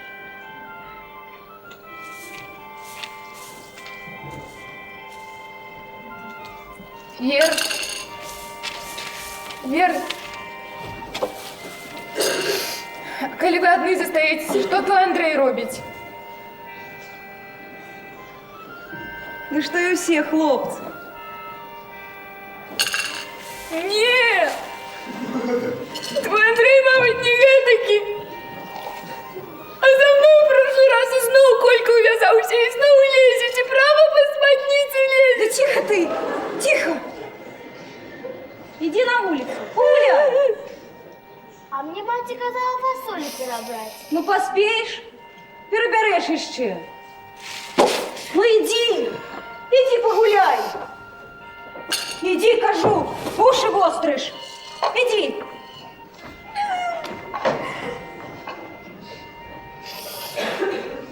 Тань, не будешь плакать, нежно покажу.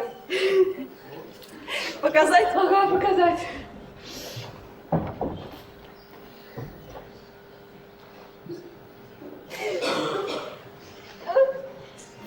Ну, Тань!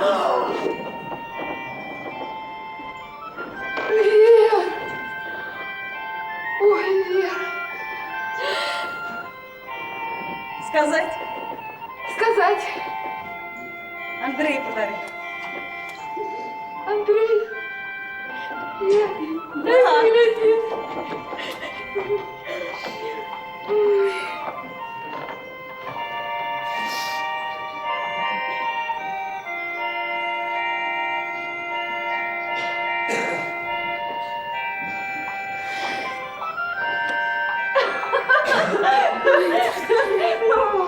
Ну, пригожая.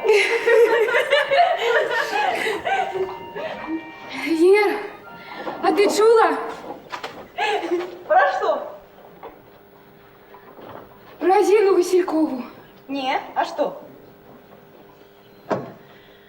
Зинка Василькова. Тяжарная. Господи. От Мишки Борисика. Все мой Мишка. А ось тебе и Мишка. Ходила до бабы Сисихи. А баба Сисиха и кажа, все, кажа, больше грошить не буду.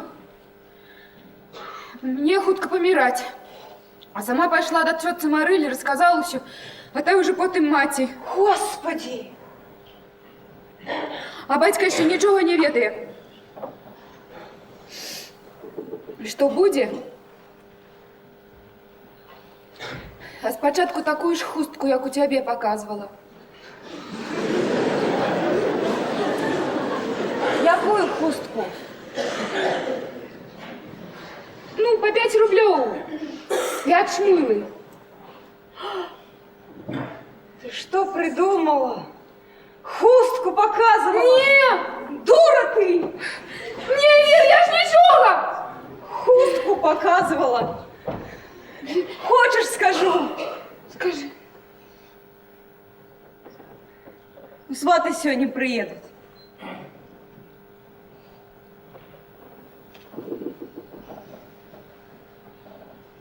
Андрей, а ты откуль ведаешь? Сам сказал. Казал, не казал, а ведаю. А ты мати казала? Ну не лжешь. А батьку? Не. Мать, мабуть, сама сказала. Андрей казал. Отделить батька. Казав, своим двором жить будем. А я б ні за кого другого не пошла. Ні за кого. Я його кожную ніч у сні бачу. От тільки в очі закрию і бачу. Просто так и бачишь? Просто, Тань. Как ты только ведала.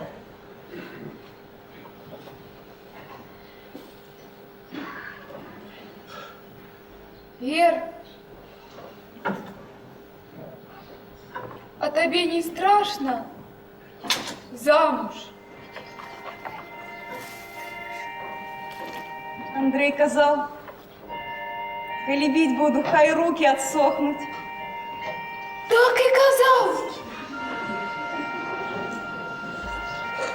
Вот сороки языкатые.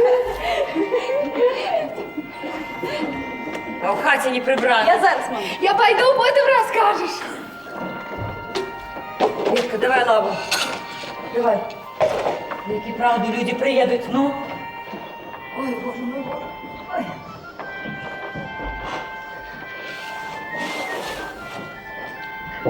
Мам, а мам, Ну, что? а за кого мне замуж пойти?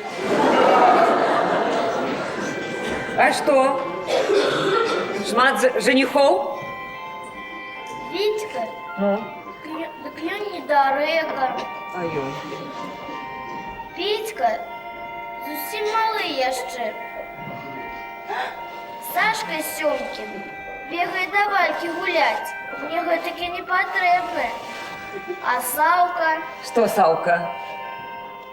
А за Савком без хлеба б не сидела, их все справные. Ні, мам, за Савку я не пойду. Чому? Яго соплі зносить тякуть. Прямо на куку. Так ты ж пригледь за мужиком, хто ж пригледеть, вот. А коли Савку батьку дастся, так за им кожный день булки будешь есть. Як на Пасху?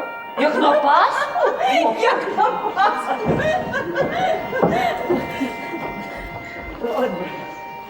Мам, коли тебе сватали, боязно было? Ой. Боязно, что ж. Ой, некалі ўсё інакш было.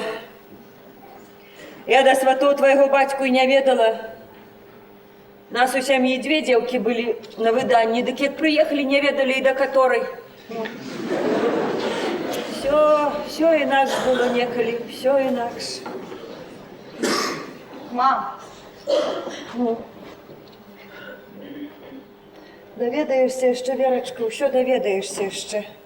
От бацькі нашага няма. Боже мой, калі і правду людзі прыедуць, это ж сорам. И понесли черти на это заседание. Почапенок этой хотя и зять, а розуму няма, даль Бог. И батьку нашего тягнет туды ж. Ах, Боже. О, бачиш, что робится. Сидели по хатах тихенько, дык не, брат. Кто бабу послухает? Верка, иди ты, дай девкам поесть. А то, як і правду, люди приедут, станут горелку пить, да размовы вести, да голодными застанутся. Мамочка, едут. Боже мой. А батьки нема. А Боже мой. А Боже.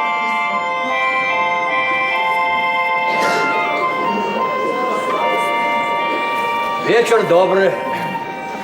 День добрый, мам. Пришли незваные. Як прогоните, так мимо пройдем. А як запросите в хату, то и вам горелки нальем. Заходьте. Заходьте, гостики дорогие. Сядайте. Варвара, сядайте на лаву. Заходьте. Мы гостям завсёды рады. Сядайте. Толькі от бацькі нашага няма.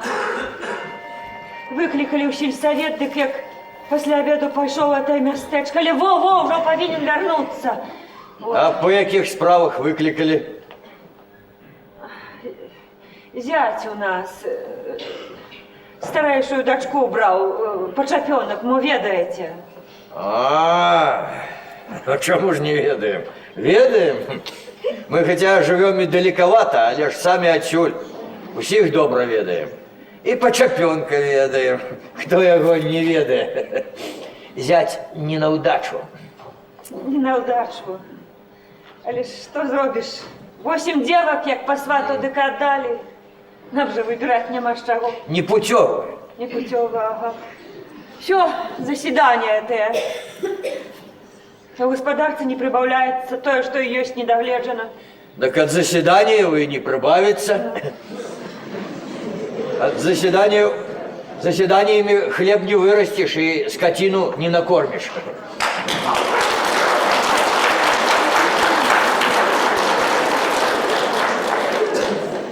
И батьку, знаете, нашего утягнул некую там комиссию. Так вот, але во уже повинен вернуться. Вот. Мы можем и почекать. Нам спешаться нема куды. Мы на заседание не ходим. Тому и господарка у нас у парадку. Можно в гости проехать, поглядеть. Может, где девки добрые есть. Правда, хлопец наш хутчей за нас справился. Выглядел себе пригожуню. Вот бы и нам поглядеть. Верка, выйди до людей.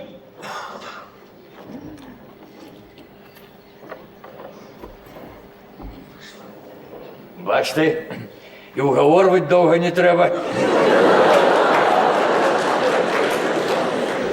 Девцы доля такая, не терпится. Ну, коли и до работы гэткая спрытная, то нам бы подошла. Я так думаю. У нас все справные. Это я не хвалюсь, это вы можете, у кого хотите, спытайте, кожный вам скажет. Ну и нам гультая не треба. Да по правде и гультаю у нас солодко не будет. Коли домовимся, так сына я вырашил по весне отделить. И он у меня толковый, за им не пропадеть. Але ж не так это и легко на свой хлеб сесть. Не кожный эту лямку потягнет. Справа не жарко. Только нам бы с господаром погутарить. Ну, вот же нема. Господар это господар. Ну, нема ж господара, нема же, боже мой. Боже. Але коли уже по правде казать, то что там? Мы люди простые. Нам девка с рук. Полег. Что не кажи, а это так. Или скажу вам, коли подумавши, то и отдавать школу. Хорошие девки повырастали. Допомога ад іх. Але ж век и про себя трымать не будешь. Тяжко девок отдавать, или что зробишь? Скажу вам, что наши горшие, як у людей, не будут. И Петрок не постоит. И грошей дадим. И коровку приведите. Вот. А что уже до работы, скажу вам, так мало кто с нашими и управиться может. Дай Бог, я не хвалюсь, это люди вам скажут. И коли миром да ладом, так с нашего Богу греха ніколи не будет. Вот это, господинька, ты добро сказала. Не люблю я сватання, п'яної розмови. Справа серйозна, серйозом і говорить треба. Ось така розмова мне, господинька, по душі. Мужику коня купить і то розум треба, а это жонка. Тут удвоя глядеть. Правда, мы живем одноособно, от людей далеко. Кому сумно, а кому и не. Лепш посумовать, чем поголодать. Працуй, и сумно не будет. По-моему, гэтак. Хто робить, то и мае, а хто мае, то и живеть. Ось такая размова мне, господинька, по души. Только нам бы вот с господаром погутарать. Господар, это господар. Боже мой, боже мой. И знаете, николи не ходил на это заседание, а тут вот это взять. Ах, боже, теняет.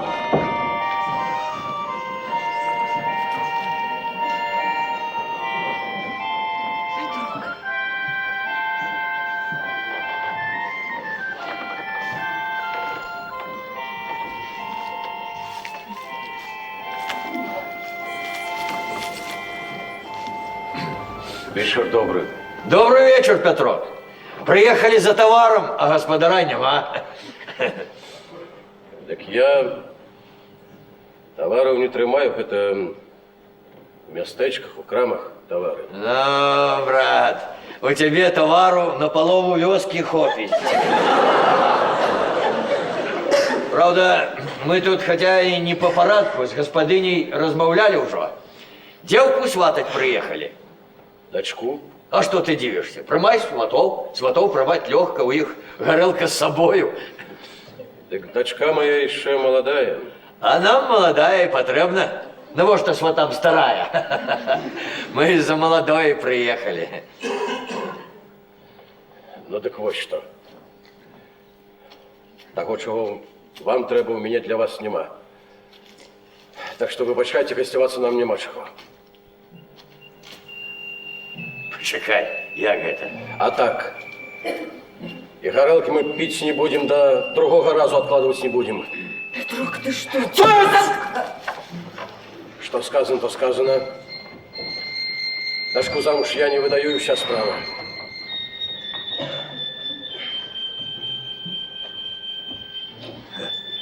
Ну, тоді это... Тоді... Это вы уже нас выбачайте.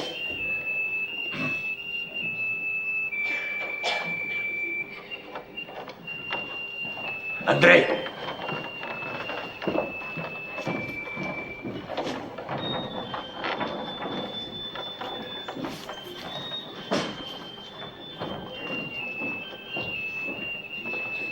Таточка, родненький, отдай за Андрея. Бесстыжие. Андрей! Что? Кинуться готова. Что ты? Ты что? Мамочка, а я сама пойду. Да что вы наробили? Ты же распустила я Что вы наробили? Что сам отказал? Пустите меня. Что ты? Да пустите меня. Да что вы? Я сама пойду. Да пустите меня. Что вы наробили? Я его отмолю, что люди скажут. Не до людей свое дорожей. Ты ведаешь, что за мне будем. Что? И как больше ни слова про это не шел, зразумела, и рта не раскрывай. Толькі звечарэць, возьмеш корову лусуху, пойдеш лесом, выйдешь на шлях, это каб да раніцы ў Мстиславлі была. Продащи за любые гроши. Что ты кажешь? Сыць, баба, кажу, мовчи, робі, что мужик кажа. И каб ни слова нікому, и каб ніхто не зауважил. А я пойду другого коня в шаусу, мы поспею до раніцы. Вовсі, у кого больше за одного коня, те коровы. Отдай дочку за удень, неведомо что с нею станется. Господи, что же это робишь? Молчи, дура, молчи! Утоплюсь я, Господи! Чем я виноват? Господи, дай мне слезы, умиление, послушание, долготерпение и кротость. Избави меня от малодушия и окамененного нечувствия, от дьявольского поспешания и лютого воспоминания, от зависти человеческой и от насилия по злобе, и от властей жестокосердных и нерадивых. Господи, вся перед Тобою, яко внезапно судья придет, и каждого деяния обнажаться. Господи, человек, яко трава дни его, и не познает места своего, и не подумая о часе своем. Господи, Господи, гнев Твой очищающий не до конца прогневается. Господи, ратуй нас от беззакония. Не по беззаконию нашему суди нас, Господи.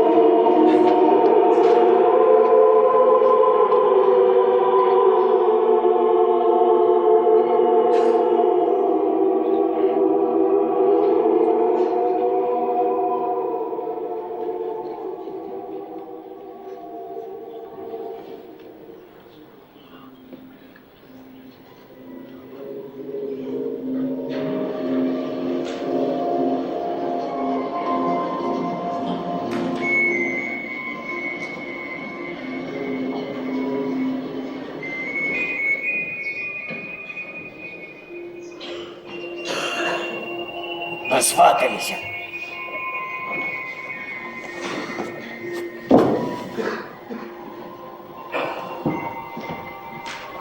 Господи, посватались. З'ездили. Это ён Аўдзею адмовіў. Ён мне папуп, и он мне адмовіў. 8 девок с хлеба на квас перебивается, и мне отбору.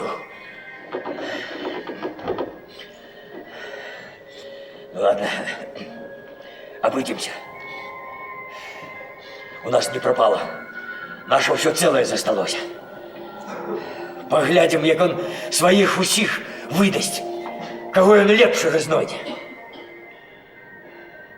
Мы-то себе девку знайдем. Такого счастья хапая, только бяры. А ён Аўдзею адмовіць. Гэтак з хаты выгнаць, як жабрака якога. Я гэта яму не забуду. Гэта яму просто так не минется. Унуки памятать будут. Эх, Аўдзеюшка. Змолкни ты! А то выгоню к черту на улицу. Сидишь в чужой хате, еще и рот раскрываешь.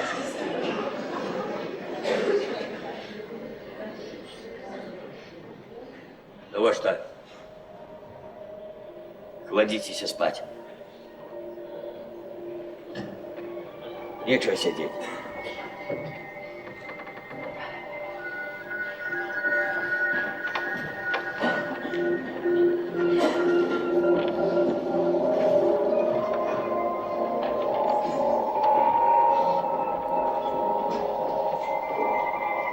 Яна хотела за меня. Яна хотела. Сам бачил, что хотела. Батька все. И батька был не супраць.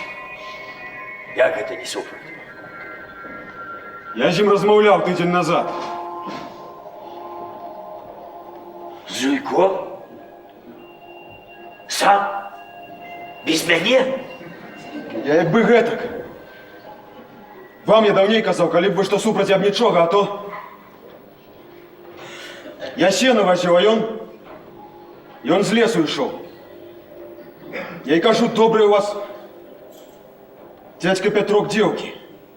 Хоть на базар вывозь. А ён, гэткі товар нікому не патрэбен, няма толку.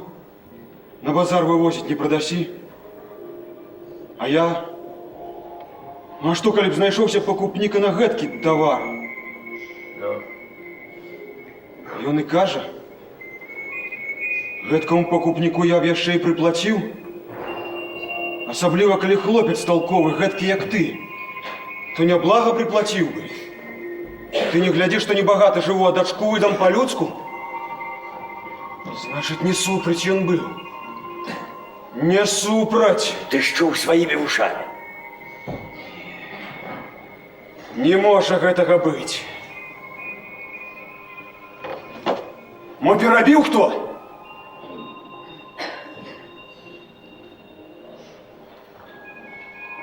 Да што ж рабіць? Верка пойдзе за мяне. Як гэта пойдзе, калі бацька не пускае? Скажу і пойдзе. Пражывем без пасагу. Пасаг там небагаты, сам знаеш. За дзеўкай пасаг, рукі ды розум, каб не толькі ў валасах, ды каб гаспадыня была. Хаця, калі ёсць што ўзяць, яно нічога не лішняе. У гаспадарцы спатрэбіцца. Толькі як жа без бацькі? Без бацькі нельга, не положено. Да яна ні за каго другога не пойдзець! Дзеўку хто возьме, за таго яна і пойдзе.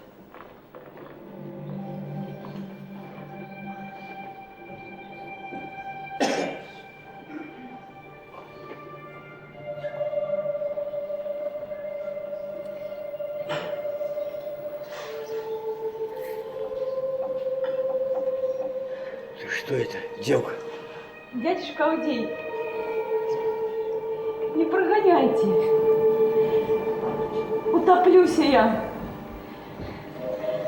Дядюшка Авдей, не прогоняйте. Я до хаты назад не вернусь. Не прогоняйте. Дядюшка Авдей. Ты что это? Не жить мне. Не прогоняйте. Ты что это? Дядюшка. Варвара, поклади ее разом с девками.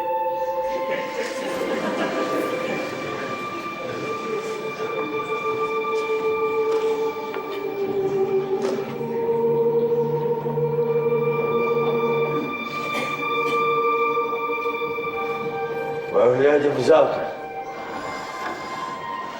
С бацьком все равно размовлять придется.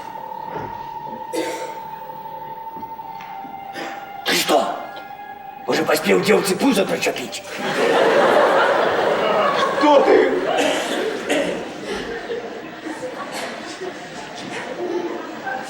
Господи. Не просто это. А может, Зуёк, что за подозру? Да и разловался там у гэтак и отрывалась? Аб гэтка за подозру с хаты не гнал бы.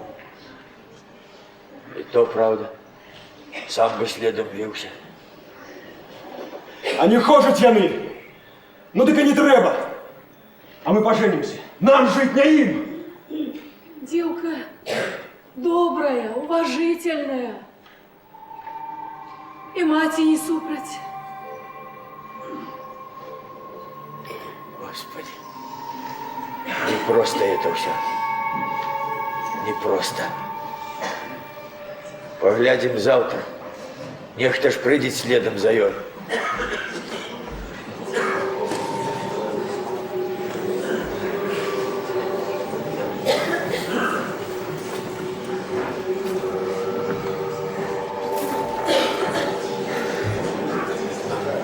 Добрый вечер, сваты.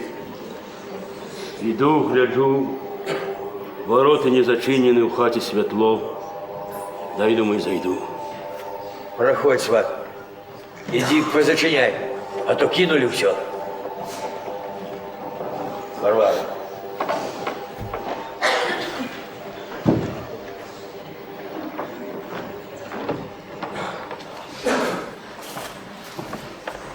Что это ты, сват, про оружие? А ходил до наш, забрав сина. Молодий, я ще з дуру. Який випадок? Який випадок? А тепер кожен день випадок, не той, не геть. А ти що, нічого не чув? А что мне чуть? Заседание. А? Заседание? От заседания хлеб не вырастет. Хлеб Мне не это не вырасте. цікавить. Але заседание, я ты ведаешь, про что? Про кулаку. Мне это не цікавить. А зато их цікавить. Кто их цікавить? Той, у кого господарка справная. Я тому обресу сына и забрал сунуться, а он кто его знает. А за зброю потом не отмолишься и в колгасе не вырутаешься. В Сибирь. Я б ж гэты обресу речку кинуть далее от гроха. А ты потекавился, не лишнее. Что потекавился? Про заседание. Там у их списки. Кого? Мне до гэтага справа нема. Ну то так, только люди кажут чутки розные, быцем, разумеешь? Какие чутки? Кажут, кто их ведает, те правда. Что ты тягнешь? Кажи. Быцем, ты у этих списках.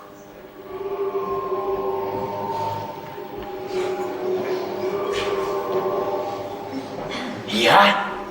Ягор Вуевский у их у комитете пьяный казал, что быцем и тебе могут раскулачить. Як это? Раскулачить? Відомо як, прийдуть, коней заберуть. Як это заберуть? Моих коней? Я ж не отдам. А я у тебе и пытаться не будут. У кого больше одного коня заберут, и коров заберут. Моих коров? И землю заберут. Землю? А коли будешь супроть, сошлют у Сибирь. За что? А за то, что ты супроть. Так як же ж я не супроть, коли яны грабить меня придут? А, это не грабить, это теперь проприация называется. Як хочешь называй, я нажил, а яны заберут? За что? Что я супроть улады, ці податки не плачу? За что это меня? За то, что ты не беднота, а у бедноты комитет. Это не моя справа, комитет. Я мужик, я ору сею, я своего не отдам. Только тады выратуешься, коли сам усё отдаси. Сваток Авдейка уступил колгас, отдай кони и коров землю, тады чапать не будут. Я до сына за этим и ходил, как научить, как уступил. Только так выратуешься. Среди уяки колгас я не запишуся, я сам себе господар. Тады раскулачить горш будет. Вон, у соседней волости люди казали. Ты это обрез куда несешь? Я ж казал выкинуть у решку далей от беды. Продай его мне. На что это? Продай. Да я ж его выкидать хотел, бери так. Мне за так ничего не треба, продай. Купляй. У минулый год по весне кривий, який у Івана купляв за 5 рублів. Ні. Бачив я той обрез, і он со старой трехлинейки, а мой с карабина. Семизарадный. Одразу обойма 7 патронов, английских. Ну, кольки ты хочешь? Ну, раз и он в 2 раза лепший. 8 рублей, коли уже. Да. А патроны? И он зараженный, там 7 патронов. А, это добра, придешь до меня, наберешь сколько хочешь. Эй, сваток, только хай ты мне не допоможешь, лепш, повинися. Повиниться? У чим? Это я виноватый. Чуў я, людзі казалі, калі спіс еты складалі, дык быццам цябе першага і ўпісалі. А сёння еты спіс зацвердзілі на заседании. Господи, преклони ухо Твое и услышь смиренное моление. Не допусти претерпеть распятие и убиение, яко Ты вынес за нас на кресте. Спаси, люди Твоя, души и тело их, и благосостояние их, и ближних их. Охрани миром всякого раба своего в поте лица, крестьянствующего на земле. Спаси и помилуй ненавидящих ныне и обижающих ныне, и творящих мне напасти, и разграбляющих меня, и не остави их погибели в ослеплении греха их.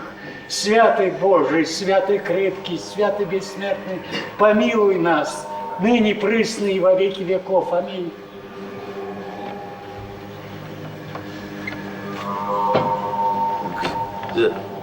За что же это меня? Ты раней баб жыта жад наймаў? Наймаў. Вось за гэта і ўпісалі ў спіс. Тады ж ніхто не забараняў. А хто ж гэта ведаў, што потым забароніць? Ніхто не ведаў. А выйшла эксплуатацыя. А я не наймаў, сваток. Не, я не наймаў. А і то баюся. Таму што ты сквапны.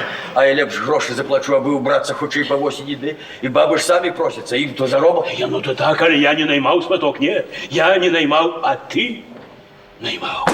Вось ты і ў гэтым спісе. Хто ведаў? А во як выйшла. Ты ж суседу свайму Степану паўмеха пшаніцы адолжыў. Адолжыў.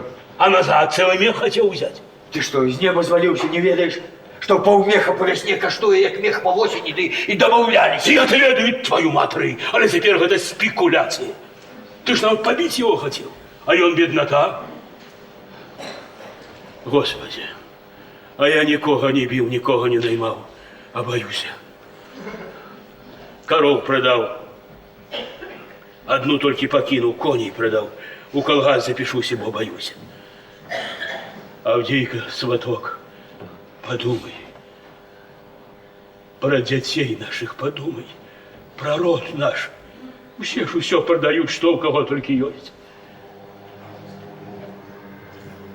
Вось, чаму яны мне малацілку за палову грошай прадалі.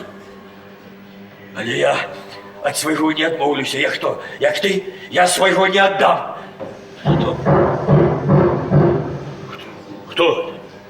Мабыць, зоёк дзеўкі хапіўся. Какой дзеўкі? Сватаў сядне ў яго дачку, а ён не даў, а дзеўка ўвечары сама прыбегла. Брухатая? Здаецца, не. У зуйка зять у камітэце, ты ў яго і спытай пра спісы, ён павінен дакладна ведаць. Вось, чаму ён дачку пабаяўся аддаваць? Ён ведаў. Адзін гэтак не грукоча. Што трэба? Рашэнне. Рашэнне камітэт.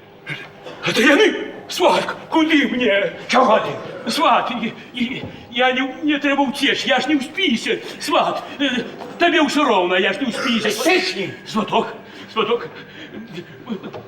сват, ты лепш павініся, а то горш будзе, не супраціўляйся. Я свайго не аддам. Сват, ты адзін. Ты адзін, а ў іх камітэт, у іх прапрыяцыі, яны рашылі спісак напісаны. Што мне іх камітэт? Калі яны сабраліся, сели за стол, паперу напісалі, прапрыяцыі назвалі, так можна ў чалавека адабраць усё, што ён нажыў гарбом, мазалём. Яны што, Бог? Каб рашаць, жыць мне ці не? Бога цяпер адмянілі. Жыццё даражэй, аддай, сваток. Гэта ты? Отдай! Навошта я все жыццё жыл и рваў? Каб цяпер аддаць, каб стаць гэткім жа жабраком, як яны. А яны прагуляюць, прап'юць маіх коней, маіх кароў, маю зямлю. Не аддам. Як гэта? Коні аддаць? Коні мае.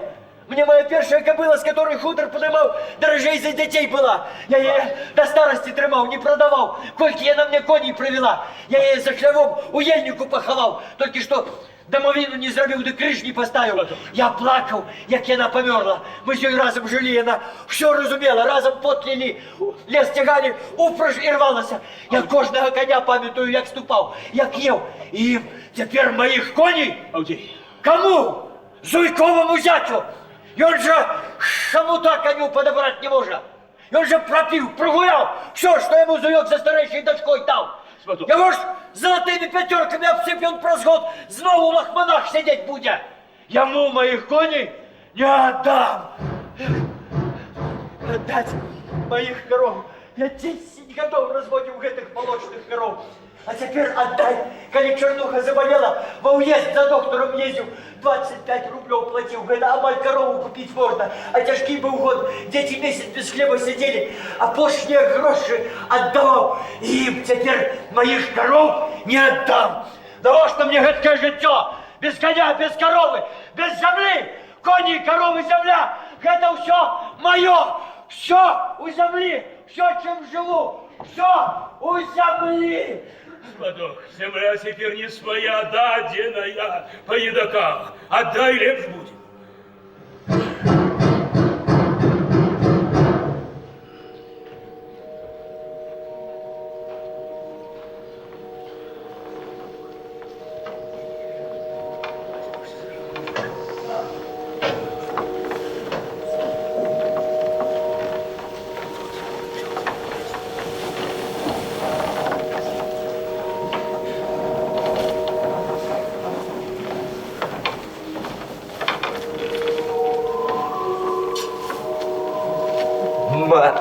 Моя земля, моя.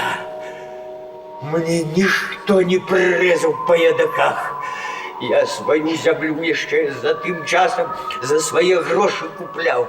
Это тебе прирезали по едоках.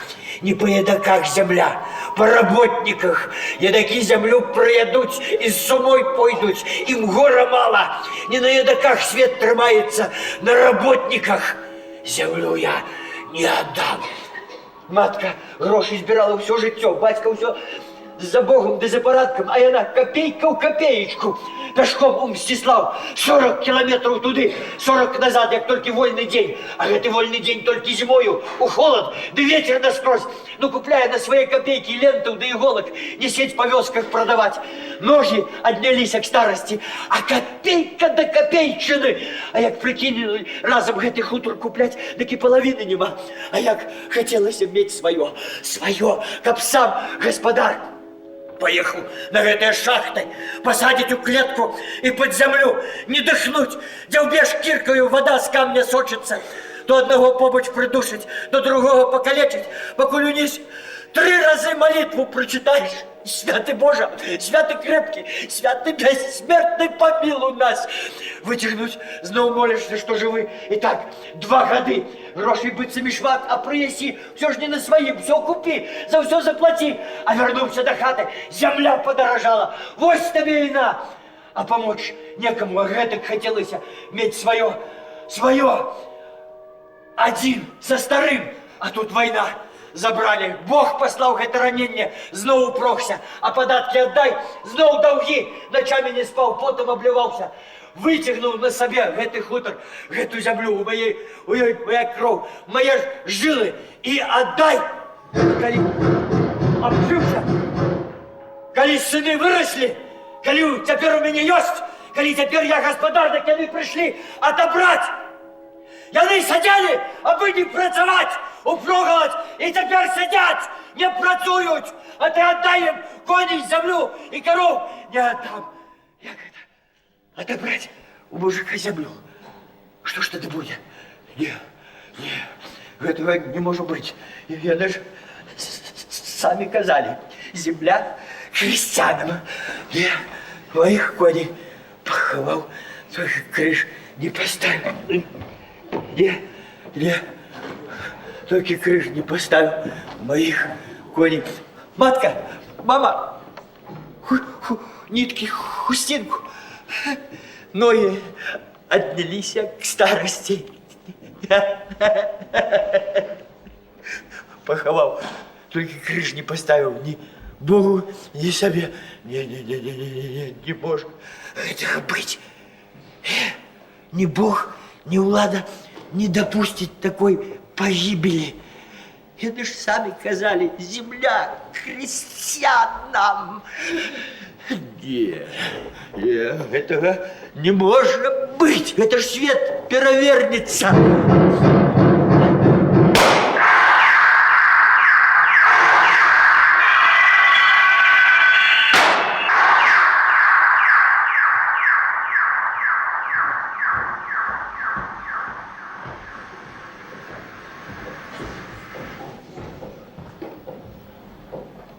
А что такое, товарищ?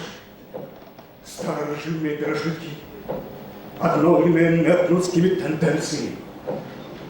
Яны перетворили селянина в одноособника. В такую живёлину, которая только робит, что грабя под себе, не бачачи ничего навколо, не разумеючи текущих моментов. Яны з'являються тими темными силами, які марять об обновлении у нашей краине эксплуататорского лада. На это мы, товарищи, не пойдем! Впереди у нас великая и отказная работа. И тот, кто будет стоять нам на суперах, будет кинут с дороги. Тут, на вольной земле, будет працевать вольное трудовое крестьянство з яднами сельгасартель. И первую нашу сельгасартель мы так и назовем шлях, светлую будущую.